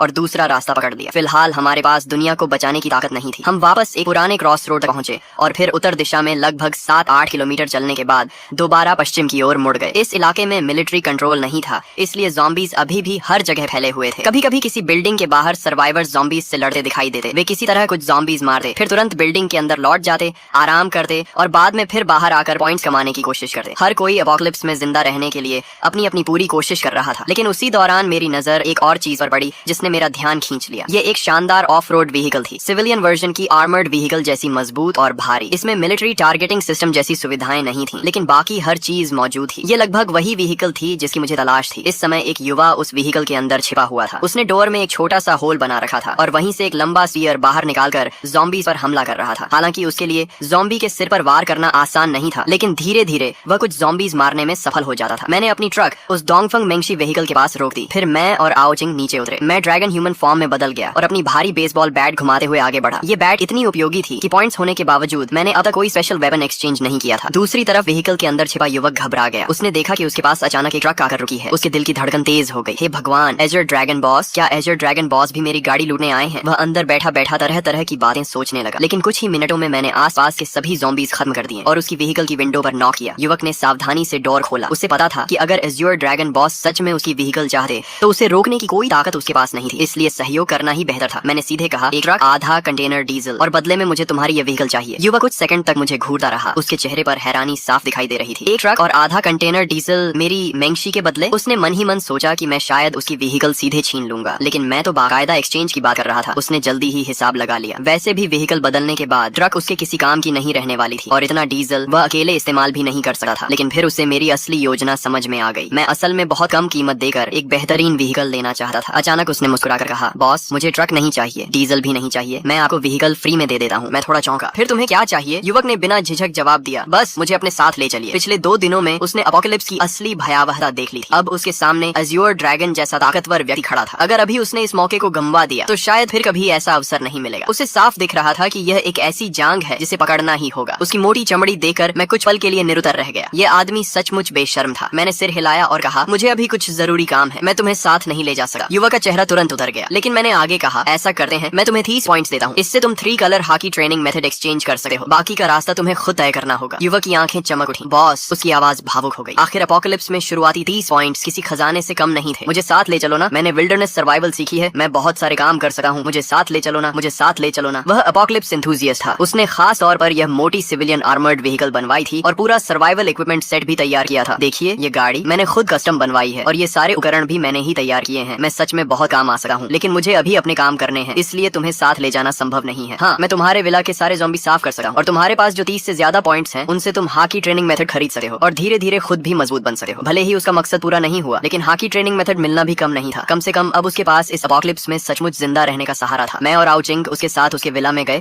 और उसके ज़ॉम्बी बन चुके परिवार वालों और पालतू कुत्ते को खत्म कर दिया। अच्छी तरह ट्रेनिंग करना वरना एक दिन तुम भी एपोकलिप्स पावर हाउस बन सकते हो। बॉस, मेरा नाम लिन तियान है, क्या आप अपना नाम बता सकते हैं? अगर मैं आपको ढूंढना चाहूँ तो कहाँ आऊँ? उसकी जिद देकर मैंने सोचा बताने में कोई नुकसान नहीं। अगर इस आदमी में सचमुच टैलेंट हुआ तो भविष्य में इसे अपने साथ लिया जा सकता है। मेरा नाम आओ हाव है, मेरा घर बयान शहर में है। अगर तुम पैदल चलकर बयान शहर पहुँच गए तो मैं तुम्हें अपने साथ रखने पर विचार करूंगा। आओ हाव, सिर्फ पैदल बयान शहर पहुँचना है ना? मैं जरूर पहुँचूंगा। असल में सिर्फ जॉम्बी मारने से कोई फायदा नहीं होता, चाहे उनका सिर काट दो, लेकिन मरे हुए जॉम्बी बाद में दूसरे जॉम्बी खा जाते हैं और उनसे एवोल्यूशन शुरू हो जाती है। अगर जॉम्बियों को पूरी तरह खत्म करना है तो उनकी लाशों को आग लगाकर पूरी तरह जला देना होगा। लेकिन जब जॉम्बी की लाशें जलती हैं तो उनके शरीर में जमा वायरस हवा में फैल जाता है, जिससे हवा में वायरस की मात्रा और बढ़ जाती है और कमजोर लोगों के संक्रमित होने की संभावना भी बढ़ जाती है। इतना ही नहीं, ऊंचे तापमान पर वायरस और भी ज्यादा ताकतवर हो जाता है। ये सचमुच एक दुविधा है। इसका एकमात्र समाधान हाकी कल्टीवेशन है। हाकी असल में शरीर को चरम सीमा तक मजबूत करने की प्रक्रिया है। जब शरीर पर्याप्त मजबूत हो जाए तब इंसान जॉम्बी, वायरस और जॉम्बियों दोनों से नहीं डरता। बाकी सारे तरीके सिर्फ अस्थायी समाधान है। काश तुम्हारा ट्रेजर स्पेस थोड़ा और बड़ा होता तो हम सारा डीजल अपने साथ ले जा सकते थे। अभी ईंधन सीमित है, इसलिए हमारी खोज का दायरा भी सीमित है। तुम्हें लगता है मैं नहीं चाहती? डेविल फ्रूट एबिलिटी डेवलपमेंट इतना आसान नहीं होता। और हाँ, ये जंक फूड कम खाया करो। थक जाओ तो डिवाइन स्पेस शॉप से एक वाटर मीट खरीद लेना, उससे ताकत जल्दी वापस आती है। यह सुनकर मैं तुरंत उत्साहित हो गया। जैसे ही सुना कि आगे कोई खजाना है, मैंने रास्ते में जॉम्बी मारना लगभग बंद कर दिया और पूरी स्पीड से आओ शिंग द्वारा बताए गए दिशा में बढ़ने लगा। लेकिन जब हम आखिरकार वहाँ पहुँचे तो पता चला कि मामला आसान नहीं है। वहाँ एक फैक्ट्री थी जिसके चारों तरफ लोहे की जाली लगी हुई थी। बाहर बहुत सारी मशीनें और टूटी फूटी मेज कुर्सियां जमा करके बैरिकेड बनाया गया था ताकि जॉम्बी अंदर न घुस सके। बैरिकेड के पीछे लोगों ने फैक्ट्री के औजारों से लंबे डंडों वाले हथियार तैयार किए थे, जिनसे वे बैरिकेड तोड़ने की कोशिश करने वाले जॉम्बियों को मार रहे थे। फैक्ट्री के अंदर भी काफी लोग लगातार गश्त कर रहे थे ताकि कोई जॉम्बी अंदर न घुस पाए। अगर कोई जॉम्बी जाली पर चढ़ने की कोशिश करता तो तुरंत कोई लंबा भाला लेकर उसे नीचे गिरा देता। ये जगह अब एक शुरुआती सेफ बेस बन चुकी थी और इससे साफ था कि यहाँ का नेतृत्व करने वाले लोग साधारण नहीं है। तुम गाड़ी में ही रहना, बाहर बहुत ज्यादा जॉम्बी हैं। ये तुम्हारे ट्रेनिंग के लिए सही जगह नहीं है। भैया, आप भी सावधान रहना। ये लड़का पागल है, देखते जाओ कैसे जॉम्बी इसे फाड़ डालेंगे। हाँ, ये 3 सेकंड भी नहीं टिकेगा। आसपास के सारे जॉम्बी मेरी तरफ आकर्षित हो गए, लेकिन मैंने फिर भी ड्रैगन ट्रांसफॉर्मेशन नहीं की, क्योंकि अब मैं कॉपर स्किन रेल्म तक पहुंच चुका था। मेरी पहले से अच्छी शारीरिक क्षमता और 1 महीने की कठोर ट्रेनिंग ने मुझे बेहद मजबूत आधार दिया था। ऊपर से मेरे पास हाकी जीनियस टैलेंट था, जिससे मैं सीधे हाकी जागृत कर चुका था। साथ ही मेरी ट्रेनिंग स्पीड दोगुनी थी और पैसिव ग्रोथ भी लगातार चल रही थी। इसी वजह से एपोकलिप्स के दूसरे ही दिन मैं कॉपर स्किन रेल्म तक पहुंच गया था। कॉपर स्किन रेल्म का मतलब सचमुच त्वचा का तांबा बन जाना नहीं होता। यह शरीर की बाहरी परत को मजबूत करने का पहला चरण होता है। जब त्वचा मजबूत हो जाती है तो शरीर को लगने वाले झटकों और हमलों का असर काफी कम हो जाता है। इसी के साथ ताकत, रक्षा, गति और रिकवरी भी बढ़ जाती है। एज यूर ड्रैगन फ्रूट मुझे बिना ट्रांसफॉर्म हुए भी अतिरिक्त शारीरिक शक्ति देता था, इसलिए मैं इंसानी रूप में भी आसानी से जॉम्बियों को मार सकता था और बिना क्षमता इस्तेमाल किए लड़ने से हाकी की ग्रोथ और तेज होती थी। उस गाड़ी को मैं पहचानता हूँ, वह डोंगफेंग मेंगशी आर्मर्ड व्हीकल है। वह आदमी आसानी से इस इलाके से निकल सकता था, लेकिन जानबूझकर हमारी बेस के सामने गाड़ी रोकर खड़ा है। जरूर उसकी नजर हमारी बेस पर है। क्या वह हमारी बेस छीनना चाहता है? क्या हमें लाओ झांग को बताना चाहिए? बॉस, बाहर एक बहुत बड़ा एक्सपर्ट आया है। उसने अकेले 100 से ज्यादा जॉम्बी मार दिए हैं और उसकी डोंगफेंग मेंगशी भी हमारी बेस के बाहर खड़ी है। सबको लगता है कि उसकी नजर हमारी बेस पर है। सचमुच बहुत खतरनाक इंसान है। जिस आसानी से वह जॉम्बी मार रहा है उसे देखकर बहुत दबाव महसूस हो रहा है। अगर उसका इरादा खराब हुआ तो क्या हम उससे लड़ भी पाएंगे? पूरे 1 घंटे बाद फैक्ट्री के उत्तरी गेट के बाहर के सारे जॉम्बी खत्म हो गए। मैंने अपने दर्द करते हाथ को झटका और सीधे फैक्ट्री के गेट तक पहुंच गया। मुझे अंदर जाकर एक चीज लेनी है। क्या लेने आए हो? जाहिर है मैं ये नहीं बता सकता था कि मैं डेविल फ्रूट लेने आया हूँ। ऐसा लग रहा था कि वह डेविल फ्रूट किसी बहुत छिपी हुई जगह पर है, वरना यहाँ के लोग उसे कब का खोज कर खा चुके होते। जैसे ही मैंने यह कहा, सामने खड़े लोग, दरवाजा खोलो। कब्जा किए हुए सैनिकों की कोई कहावत होती है ना, कुछ तो था, नकली चाल से दुश्मन को बहलाना। मैं भले ही एक साधारण मजदूर हूँ, लेकिन फौजी किताबें पढ़ता रहता हूँ। तुम हमें बेवकूफ नहीं बना सके। हमारे पास खुद खाने को कम है, तुम कहीं और जाओ। हाँ, हमें बेवकूफ मत बनाओ। अगर मैं जबरदस्ती अंदर जाना चाहूँ तो मैं कोई अच्छा इंसान नहीं हूँ, लेकिन आम तौर पर बिना वजह लोगों पर हमला भी नहीं करता। उम्मीद है तुम लोग समझदारी दिखाओगे। धत्त तेरे की, हम इतने लोग हैं, हम तुमसे क्यों डरे? हिम्मत है तो अंदर आकर दिखा, देखते हैं कौन किससे डरता है। मैं भी देखना चाहता हूँ कि तुम क्या कर लोगे। तभी एक अदृश्य दबाव चारों ओर फैल गया। मजदूरों को ऐसा लगा जैसे किसी राजा की भयंकर किंग ऑरा उनके सामने उतर आई हो। उनके दिलों में डर भर गया। कुछ लोग तो वहीं घुटनों के बल गिर पड़े। सबसे डरपोक लोग तो सीधे बेहोश हो गए। केवल लाओ झांग और कुछ लोग जिन्होंने हाकी ट्रेनिंग शुरू कर दी थी मेरी तरफ देख पा रहे थे। यह तो निश्चित रूप से कॉन्करर्स हाकी है। बॉस, इसे अंदर आने दीजिए। इसके सामने झुकना शर्म की बात नहीं है। हाँ, ताकतवर ही राजा होता है, इसमें शर्म कैसी? मैंने कॉन्करर्स हाकी छोड़ने के बाद बातचीत जारी रखने का इरादा छोड़ दिया था। समय बर्बाद करने का कोई मतलब नहीं था। मेरी बेसबॉल बैट पर काली चमक लिपट गई। मैंने पूरी ताकत से वार किया और मजदूरों द्वारा बड़ी मेहनत से बनाई गई बाधा एक ही झटके में टूट गई। लाओ झांग ने अपना हथियार कसकर पकड़ा, लेकिन आखिरकार हमला करने की हिम्मत नहीं जुटा पाया। शायद वह सोच रहा था कि जॉम्बी का सिर ज्यादा मजबूत है या उसका अपना। आओ चिंग, इधर आओ। मेरी आवाज सुनते ही आओ। चिंग ने चाबी निकाली, गाड़ी से कूदकर नीचे उतरी और उछलती कूदती मेरी तरफ दौड़ी। वह अपनी छोटी नाक से सूंघती हुई मुझे गोदाम के पीछे ले जाने लगी। क्या बात है, हट जा यहाँ से छोटे बदमाश, क्या कहा तूने? मुझसे ऐसे बात करने की हिम्मत कैसे हुई? अभी तुझे दरवाजे पर लटका दूंगी, और साथ में इतनी खूबसूरत लड़की भी लाया है। किस क्लब से उठाकर लाया है इसे? अभी इसे फैक्ट्री के लड़कों के साथ। श्याओ यान, इसे मार डालो, मैं इससे लड़ूंगा। भाइयों सब साथ आओ, हमारी औरत का अपमान हुआ है, इस दुष्ट को नहीं छोड़ना चाहिए। अगर कोई मुझे गाली देता तो शायद मैं नजरअंदाज कर देता, लेकिन अगर कोई मेरे परिवार को गाली दे तो मैं उसे खून की कीमत चुकवाता हूँ। आओ चिंग, कई बार इंसानों का दिल ज़ॉम्बियों और राक्षसों से भी ज्यादा डरावना होता है। अब तुम ज़ॉम्बी मार सकती हो, लेकिन क्या तुम इंसान को मार सकती हो? व्यवस्था खत्म हो चुकी है। अगर कोई तुम्हारा अपमान करे या तुम्हें सताए तो उसे खून से सबक सिखाना होगा। अगर इस एपोकलिप्स में जीना है तो बेकार की दया छोड़नी होगी। जो मुझे नहीं छेड़ेगा मैं उसे नहीं छेड़ूंगा, लेकिन जो मुझे छेड़ेगा वह चाहे कितनी भी दूर हो उसे खत्म कर दूंगा। वह डेविल फ्रूट यूजर है। आओ चिंग, एपोकलिप्स रूल याद रखो, जड़ से खत्म करो। अगर दुश्मनी पैदा हो गई है तो भविष्य का खतरा भी खत्म कर दो। भैया, जिसने आपको गाली दी वह तो मर चुका है, बाकी लोग निर्दोष हैं, उन्हें छोड़ दो। आओ चिंग, यही तो एपोकलिप्स है। छोटी सी बहस भी जानलेवा संघर्ष में बदल सकती है, और हर संघर्ष का अंत किसी न किसी की मौत या चोट से ही होता है। पिछले जन्म में मुझे लगा था कि सिर्फ अपने दुश्मन को मार देना काफी है। मुझे लगता था मैं काफी निर्दयी हूँ, लेकिन आखिर में मेरी वही बेवजह की दया मेरी मौत का कारण बनी। इस जन्म में चाहे लोग मुझे शैतान ही क्यों न कहें, मैं फिर कभी नरमी नहीं दिखाऊंगा। हम उस जगह पहुंचे जिसे आओ चिंग महसूस कर रही थी। ये फैक्ट्री की कैंटीन का फूड स्टोरेज था। मैंने एक ही बार में दरवाजा तोड़ दिया और नीचे दबे हुए एक फलों की टोकरी में छिपा डेविल फ्रूट निकाल लिया। यह भी एक ऐसा फल था जिसे मैं पहचान नहीं पा रहा था, लेकिन जैसे ही मैं फैक्ट्री के गेट तक पहुंचा मैंने देखा कि मेरी गाड़ी गायब थी। हालांकि आओ चिंग चाबी निकाल चुकी थी, लेकिन दुनिया में ताले खोलने वाले उस्तादों की कमी नहीं थी। मैं तुरंत एज्योर ड्रैगन बन गया और आओ चिंग को लेकर आसमान में उड़ गया। कुछ ही देर में मुझे अपनी गाड़ी दिखाई दे गई। मैं आसमान से नीचे झपटा और एक ही टक्कर में गाड़ी पलट दी। बॉस प्लीज मुझे मत मारिए, प्लीज वापस गाड़ी में बैठने के बाद आओ। चिंग पूरे रास्ते चुप रही। आज उसने पहली बार मुझे इतनी बेरहमी से लोगों को मारते देखा था। उसे लग रहा था जैसे मैं उसका वही पुराना भाई नहीं हूँ। आप बहुत डरावने हो। आओ चिंग, याद रखो अब एपोकलिप्स है। हमारे परिवार के अलावा किसी पर भी आसानी से भरोसा नहीं किया जा सकता। भैया, क्या आप रीबर्थ होकर आए हो? क्या आप सच में दोबारा जन्म लेकर आए हो? मैं अंदर ही अंदर चौंक गया। क्या मैंने कहीं कोई गलती कर दी थी? इसे अचानक ऐसा क्यों लगा? आपने पागलों की तरह राशन जमा किया, माँ को छुट्टी लेकर इसे घर लाने के लिए मजबूर किया, और आपको सब कुछ पहले से पता था, और घर लौटने के बाद से आप बिल्कुल बदल गए हो। ऐसा लगता है जैसे आप कोई और इंसान हो। मेरे हिसाब से इसके सिर्फ दो कारण हो सकते हैं, या तो आप रीबर्थ होकर आए हो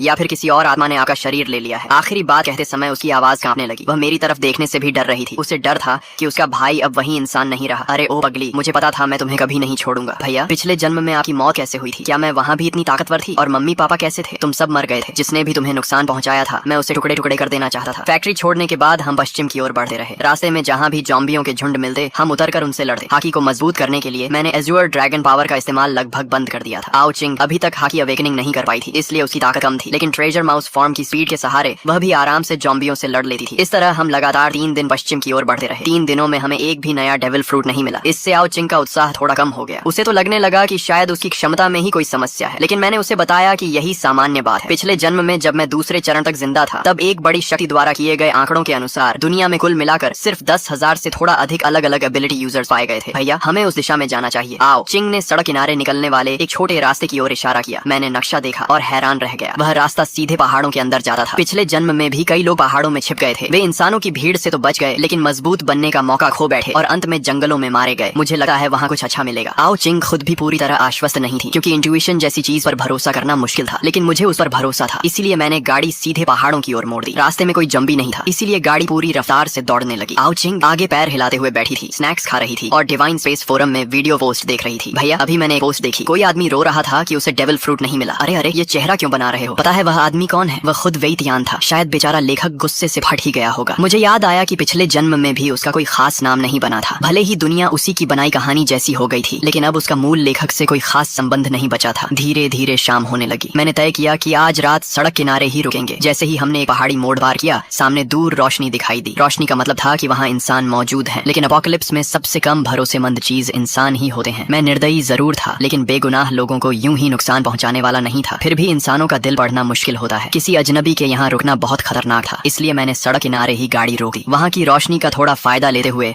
हमने वहीं रात बिताने का फैसला किया। आओ चिंग ने गाड़ी के पीछे से कैंपिंग इक्विपमेंट निकाला और एक बड़ा टेंट लगाना शुरू कर दिया। हालांकि एपोकलिप्स बेहद खतरनाक था। मेरी सावधानी भरी देखभाल में आओ चिंग को कोई डर नहीं लगा, बल्कि उसे एक तरह का एक्साइटमेंट महसूस हुआ। भाई क्या हुआ? ये सी झोंग क्या है? यानी ये किस चीज का एंट्री पॉइंट है? भाई क्या आपने कभी ज़ॉम्बी की आवाज सुनी है? ज़ॉम्बी तो वैसे बोलते नहीं है, क्योंकि उनका शरीर सड़ चुका होता है और उनकी वोकल कॉर्ड्स भी खराब हो जाती हैं, इसलिए वे आवाज नहीं निकाल सकते। लेकिन जैसे जैसे ज़ॉम्बी इवॉल्व होते हैं, उनका शरीर धीरे धीरे रिपेयर होने लगता है और उन्हें बेसिक ह्यूमन फंक्शंस वापस मिलने लगे हैं, जैसे आवाज निकालना। लेकिन इसके लिए कम से कम 1 स्टार ज़ॉम्बी होना जरूरी होता है। अभी जो ज़ॉम्बी हैं वे बिना लेवल के हैं, उनकी ताकत थोड़ी ज्यादा होती है और हड्डियां सख्त होती हैं, लेकिन उन्हें हराना मुश्किल नहीं होता। यहाँ तक कि आम इंसान भी उन्हें मार सकता है। लेकिन जब वे इंसानी मांस खाकर खुद को रिपेयर कर लेते हैं तो उनकी स्पीड और स्ट्रेंथ बढ़ जाती है और वे ह्यूमन लाइक कॉम्बैट भी इस्तेमाल करने लगते हैं। तब वे 1 स्टार ज़ॉम्बीज यानी मीट ईटर्स बन जाते हैं और उन्हें हराने के लिए कम से कम कॉपर स्किन रेल्म चाहिए होता है। यह जगह अब सुरक्षित नहीं है, तुम कार में वापस जाओ। अगर सिर्फ सामने वाले ज़ॉम्बी होते तो ठीक है, लेकिन अगर 2 स्टार ज़ॉम्बी आ गया तो हम खतरे में पड़ जाएंगे। मैं अभी सिर्फ कॉपर स्किन रेल्म में हूँ और ज़ॉम्बीज से लड़ने के लिए आयरन बोन रेल्म चाहिए, लेकिन अभी अपोकलिप्स को शुरू हुए सिर्फ 5-6 दिन ही हुए हैं, इसलिए ज़ॉम्बीज इतनी जल्दी इवॉल्व नहीं होने चाहिए। मैंने आओ चिंग को गाड़ी में भेज दिया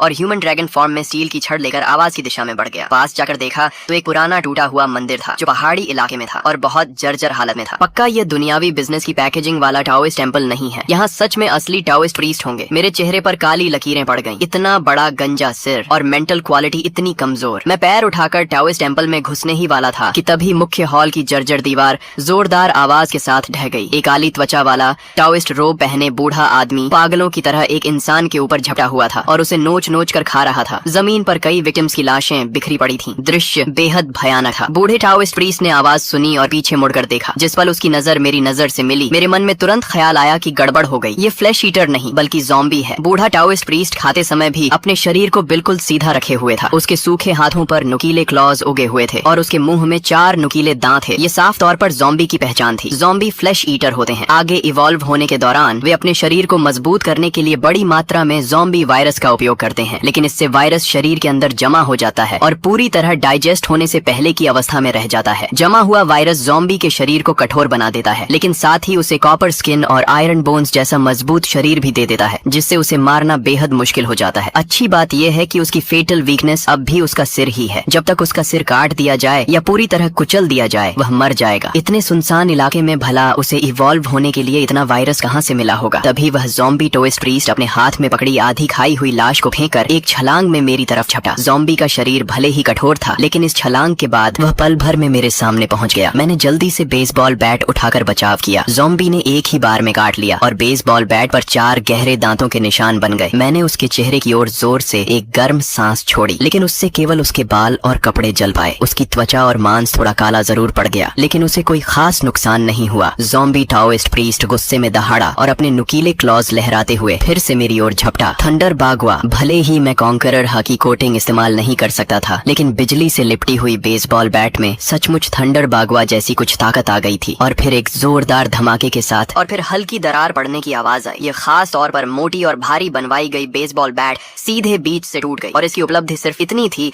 कि उसने ज़ॉम्बी की खोपड़ी में एक छोटी सी दरार डाल दी। ज़ॉम्बी टाओइस्ट प्रीस्ट ने फिर एक दहाड़ लगाई और अपने सड़े हुए बदबूदार नुकीले दांत दिखाते हुए मेरी तरफ झपटा। आओ चिंग, जमीन के अंदर घुस जाओ। जब तक मैं इसे मार न दूं बाहर मत निकलना। मैंने सोचा था कि यह सिर्फ एक फ्लैश कॉर्प्स होगा, लेकिन यह तो 2 सितारा ज़ॉम्बी निकला। ऐसे ज़ॉम्बी के पास भयानक ताकत, कॉपर स्किन और आयरन बोन्स होते हैं। मानव सभ्यता के आर्मर्ड व्हीकल्स भी इसके सामने बेकार हैं। आओ चिंग जानता था कि वह मेरी मदद नहीं कर सकता, इसलिए तुरंत ट्रेजर माउस में बदलकर जमीन के अंदर घुस गया। इस समय मैं थोड़ा हाँफ रहा था। लगातार 2 बार हीट ब्रेथ और बिजली की शक्ति का इस्तेमाल करने से मेरी स्टैमिना तेजी से खत्म हो रही थी। ऊपर से अभी अभी के प्रहार ने मेरे शरीर के अंदर ब्लड एनर्जी को भी उथल पुथल कर दिया था। ज़ॉम्बी टाओइस्ट प्रीस्ट ने फिर छलांग लगाई और पल भर में मेरे करीब पहुंच गया। उसकी 10 काली सूखी उंगलियां नुकीले क्लॉज की तरह सीधे मेरी ओर बढ़ी। मैंने जोर से दहाड़ लगाई और अपने ड्रैगन क्लॉज से उसकी कलाई पकड़ ली। दोनों के बीच ताकत की सीधी टक्कर शुरू हो गई। हालांकि यह ज़ॉम्बी 2 सितारा स्तर तक पहुंच चुका था और सिद्धांत रूप से इसे टक्कर देने के लिए इंसानों को आयरन बोन रेल्म में होना चाहिए था, लेकिन एज़्योर ड्रैगन द्वारा मजबूत किए गए शरीर की बदौलत मैं कुछ समय तक उससे बराबरी कर पा रहा था। दोनों जमे हुए थे कि तभी ज़ॉम्बी ने अचानक अपना सिर आगे बढ़ाया। मैंने दिल कठोर किया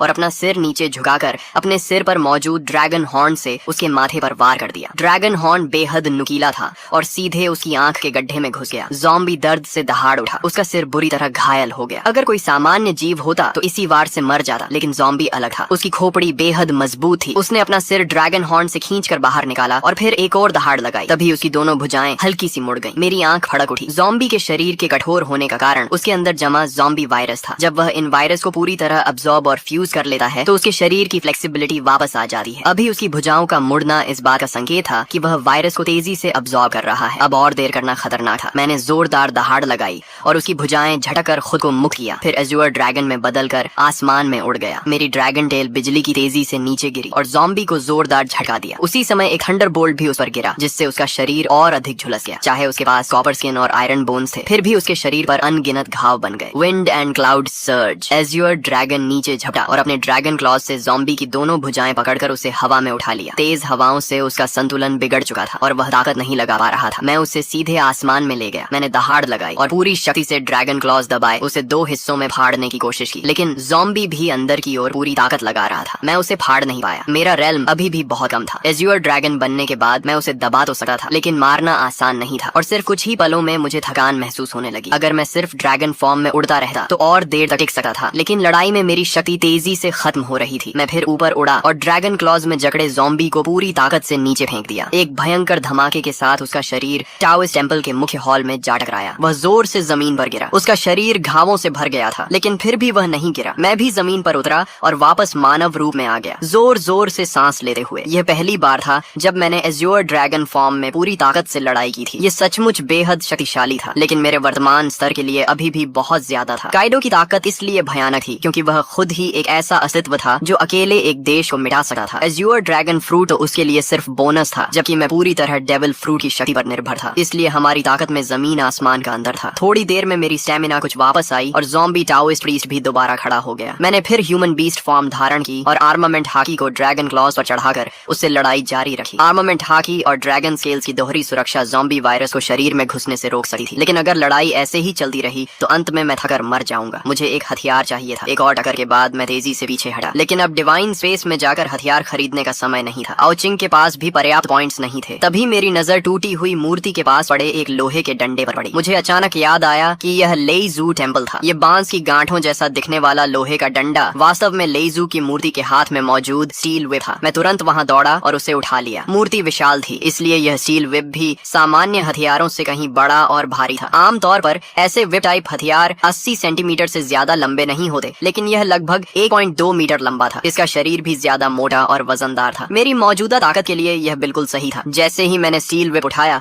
ज़ॉम्बी टाओइस्ट प्रीस्ट फिर से मेरी ओर टूट पड़ा। उसका शरीर लगभग बिखर चुका था, लेकिन उसकी आक्रामकता अब भी कम नहीं हुई थी। मैंने अपनी पूरी शक्ति से अंतिम प्रहार किया। इसके बाद मैं ह्यूमन बीस्ट फॉर्म से बाहर निकल आया। मेरे हाथों में इतनी ताकत नहीं बची थी कि उस भारी स्टील व्हिप को पकड़े रख सकूं। मैंने उसे जमीन पर गिरा दिया और पूरे शरीर में असहनीय दर्द और कमजोरी महसूस होने लगी। जमीन के नीचे छिपा आओ छिंग जब लड़ाई की आवाजें बंद हुई तो सावधानी से बाहर निकला। मुझे जमीन पर बैठा हांफते देकर वह दौड़ कर आया और मुझे रैट मीट तथा फ्रेश वाटर लाकर दिया। थोड़ी देर आराम करने के बाद हम दोनों टूटे हुए टॉइस टेम्पल के अंदर गए। प्रवेश द्वार पर मिला वह गंजा आदमी लड़ाई के प्रभाव में पहले ही मर चुका था। मंदिर के अंदर हर जगह टूटी हुई मूर्तियां और बिखरे हुए सामान पड़े थे। जमीन पर कई विक्टिम्स की लाशें थीं। पीछे का हॉल वह जगह थी जहां बूढ़ा टाओइस्ट प्रीस्ट रहा करता था। मुख्य हॉल ढहने के बावजूद यह हिस्सा अब भी सही सलामत था। यहाँ सुरक्षित होना चाहिए। मैंने फैसला किया कि आज रात यहीं आराम करेंगे। मैंने आर्मर्ड व्हीकल को दरवाजे के सामने खड़ा कर दिया ताकि कोई इंसान या ज़ॉम्बी अंदर न आ सके। फिर एक कुर्सी लेकर आंगन में बैठ गया और रात के आसमान को देखने लगा। तभी मेरे मन में एक विचार आया और मेरी चेतना डिवाइन स्पेस में प्रवेश कर गई। क्योंकि तुम पहले व्यक्ति हो जिसने स्टार रैंक ज़ॉम्बी को मारा है, तुम्हें एक रिवॉर्ड मिलेगा। और क्योंकि तुमने अपोकलिप्स शुरू होने के 10 दिनों के भीतर स्टार रैंक ज़ॉम्बी को मारा है, रिवॉर्ड क्वालिटी बढ़ा दी गई है। साथ ही तुमने सीधे 2 स्टार ज़ॉम्बी का वध किया है, इसलिए रिवॉर्ड क्वालिटी एक बार फिर बढ़ाई गई है। कृपया नीचे दिए गए 3 टाइटल्स में से एक चुनो। टाइटल। ये सुनते ही मैं उत्साहित हो गया। टैलेंट की तरह ही टाइटल भी बेहद दुर्लभ चीज थी। पिछली जिंदगी में मैंने इतनी मेहनत की थी, फिर भी मुझे कभी कोई टाइटल नहीं मिला। पहला टाइटल ज़ॉम्बी किलर, ज़ॉम्बीज को होने वाला डैमेज स्थायी रूप से 2 गुना। दूसरा टाइटल बाउंटी हंटर, ज़ॉम्बीज को मारने पर मिलने वाले पॉइंट्स स्थायी रूप से 2 गुना। तीसरा title divine member, divine space का सम्मानित सदस्य बनो। तुम्हें एक बार किसी वस्तु को 90% डिस्काउंट पर खरीदने का मौका मिलेगा और भविष्य में डिवाइन स्पेस की हर खरीद पर 20% डिस्काउंट मिलेगा। तीनों टाइटल्स बेहद आकर्षक थे। तेजी से मारना और ज्यादा कमाना दोनों शानदार थे। सामान्य तौर पर तेजी से मारना बेहतर होता क्योंकि उससे कमाई भी बढ़ती और अधिक शक्तिशाली ज़ॉम्बीज को चुनौती देना भी संभव होता, लेकिन ये दोनों भी तीसरे टाइटल के सामने फीके थे। डिवाइन मेंबर, एक बार 90% डिस्काउंट और हमेशा के लिए 20% डिस्काउंट। डिवाइन स्पेस में 2 यूनिक एक्सचेंज आइटम्स थे, invisible black blood line factor और डेविल फ्रूट के साइड इफेक्ट्स हटाने वाली डीमन ट्रांसफॉर्मेशन पोशन। दोनों की कीमत 100 मिलियन पॉइंट्स थी, लेकिन 90% डिस्काउंट से उन्हें सिर्फ 10 मिलियन पॉइंट्स में लिया जा सकता था और बाकी सारी खरीदारी भी सस्ती हो जाती। मैं इस सुविधा का इस्तेमाल करके बीच का व्यापारी बनकर भारी मात्रा में पॉइंट्स कमा सकता था। सोचने की जरूरत ही नहीं थी। मैंने तुरंत तीसरा टाइटल चुन लिया, डिवाइन मेंबर। इसके बाद मैंने अपना पर्सनल पैनल खोला। नाम आओ हाउ, टैलेंट हाकी genius, title divine member, devil fruit fish fruit azure dragon form, realm broken body copper skin, equipment लेइजू व्हिप टेल, पॉइंट्स 9655। मैंने अचानक देखा कि इक्विपमेंट सेक्शन में सचमुच कुछ मौजूद था। लेइजू व्हिप, मैंने अपने पास रखे उस बैम्बू जॉइंट स्टील व्हिप को देखा। ये लेइजू टेम्पल में पूजी जाने वाली लेइजू की मूर्ति का हथियार था, लेकिन आखिर यह तो एक सामान्य वस्तु ही थी। फिर इसे इक्विपमेंट क्यों माना गया और इसके साथ ये टेल शब्द भी क्यों जुड़ा था। मेरी पुरानी बेसबॉल बैट ने भी तो इतने ज़ॉम्बीज मारे थे, फिर उसे कभी इक्विपमेंट नहीं माना गया। मैंने स्टील विप को अपनी गोद में रखा और ध्यान से उसका निरीक्षण करने लगा। आखिर इसमें ऐसा क्या खास था? स्टील विप पूरी तरह जंग खा चुकी थी। साफ था कि यह कई सालों से यहाँ रखी हुई थी और शायद हजारों लोगों ने इसकी पूजा की होगी। इसमें कुल 18 जोड़ जॉइंट्स थे और हर जोड़ पर कुछ टाओइस्ट सिंबल्स और टैलिस्मन्स बने हुए थे। मैं सोच में पड़ गया। डेविल फ्रूट अप्रेजल फीस सिर्फ 1000 पॉइंट थी। मेरे लिए ये कोई बड़ी रकम नहीं थी, लेकिन अभी इसकी कोई खास जरूरत भी नहीं थी। फिलहाल हमें उस फ्रूट की आवश्यकता नहीं थी। जब हम वापस घर पहुंचेंगे तब इसकी पहचान कर लेंगे। इसी दौरान दूसरी तरफ एक बड़ा हादसा हो चुका था। हमारे ऊपर वाली मंजिल में रहने वाले चेन फैमिली के बाप बेटे को पता चल गया था कि हमारे पास बहुत सारा राशन जमा है। उस समय घर में सिर्फ माँ और लियू मेंकियन थी। डैड और लिन कुई नीचे ज़ॉम्बीज से लड़ने गए हुए थे। चेन फैमिली के बाप बेटे ने मौका देकर माँ और लियू मेंकियन पर हमला कर दिया ताकि वे घर और राशन पर कब्जा कर सकें। शुक्र है कि लियू मेंकियन पहले से सतर्क थी। जैसे ही उन्होंने हमला किया उसने तुरंत पलटवार किया और दोनों को मार डाला। माँ ये सब देखकर बहुत डर गई थी। हालांकि उन्होंने भी पहले ज़ॉम्बीज को मारा था, लेकिन किसी इंसान को अपने सामने मरते हुए देखना उनके लिए बिल्कुल अलग अनुभव था। जब लिन कुई वापस लौटा और उसे पूरी बात पता चली तो वह गुस्से से आग बबूला हो गया। उसने पहले ही वादा किया था कि वह बॉस की फैमिली को किसी भी कीमत पर नुकसान नहीं होने देगा। गुस्से में उसने सीधे चैन फैमिली का दरवाजा तोड़ दिया। लिन कुई की रूथलेसनेस देकर मैं भी हैरान रह गया। उसने कहा कि वह लकड़ियां इकट्ठा करके सीढ़ियों को ब्लॉक कर देगा ताकि एक मजबूत डिफेंस सिस्टम बनाया जा सके। लिन कुई पहले एक साधारण आदमी था, लेकिन एपोकलिप्स के दौरान उसके पिता एक इन्फेक्टेड ज़ोंबी द्वारा मारे गए थे। किसी तरह अपनी जान बचाकर वह अपनी गाड़ी में भाग निकला और बियॉन्ड सिटी पहुंच गया। इसलिए अब उसे किसी रिश्तेदार या परिवार की चिंता नहीं थी। इस बीच लियू मेंकियन अपने परिवार के बारे में सोच रही थी। उसके माता पिता हमेशा कहते थे कि उसे अपने बड़े भाई की मदद करनी चाहिए। उसके भाई की शादी होने वाली थी और लड़की वालों की शर्त थी कि लड़के के पास अपना घर होना चाहिए। इसलिए लियू मेंकियन ने अभी अभी जो घर खरीदा था उसके माता पिता चाहते थे कि वह उस घर को अपने भाई के नाम ट्रांसफर कर दे। लेकिन जिस दिन वह प्रॉपर्टी ट्रांसफर करवाने जा रही थी उसी दिन एपोकलिप्स शुरू हो गया। उसने उस अफरा तफरी का फायदा उठाकर किसी तरह वहाँ से भागकर अपनी जान बचाई। अब उसे बिल्कुल नहीं पता था कि उसके माता पिता और भाई किस हालत में हैं, और सच कहें तो अब उसे इस बात की भी ज्यादा परवाह नहीं थी कि वे जीवित हैं या मर चुके हैं। तो भाई लोग, फिलहाल इस स्टोरी के आगे के पार्ट्स अभी तक नहीं आए हैं। जैसे ही आगे के न्यू पार्ट्स आएंगे मैं उन्हें इसी चैनल पर अपलोड कर दूंगा। अगर आपको ये स्टोरी पसंद आई हो तो वीडियो को लाइक कर दो, चैनल को सब्सक्राइब कर लो और बेल आइकॉन ऑन कर लो ताकि अगला पार्ट आते ही आपको सबसे पहले मिल सके। मिलते हैं नेक्स्ट पार्ट में।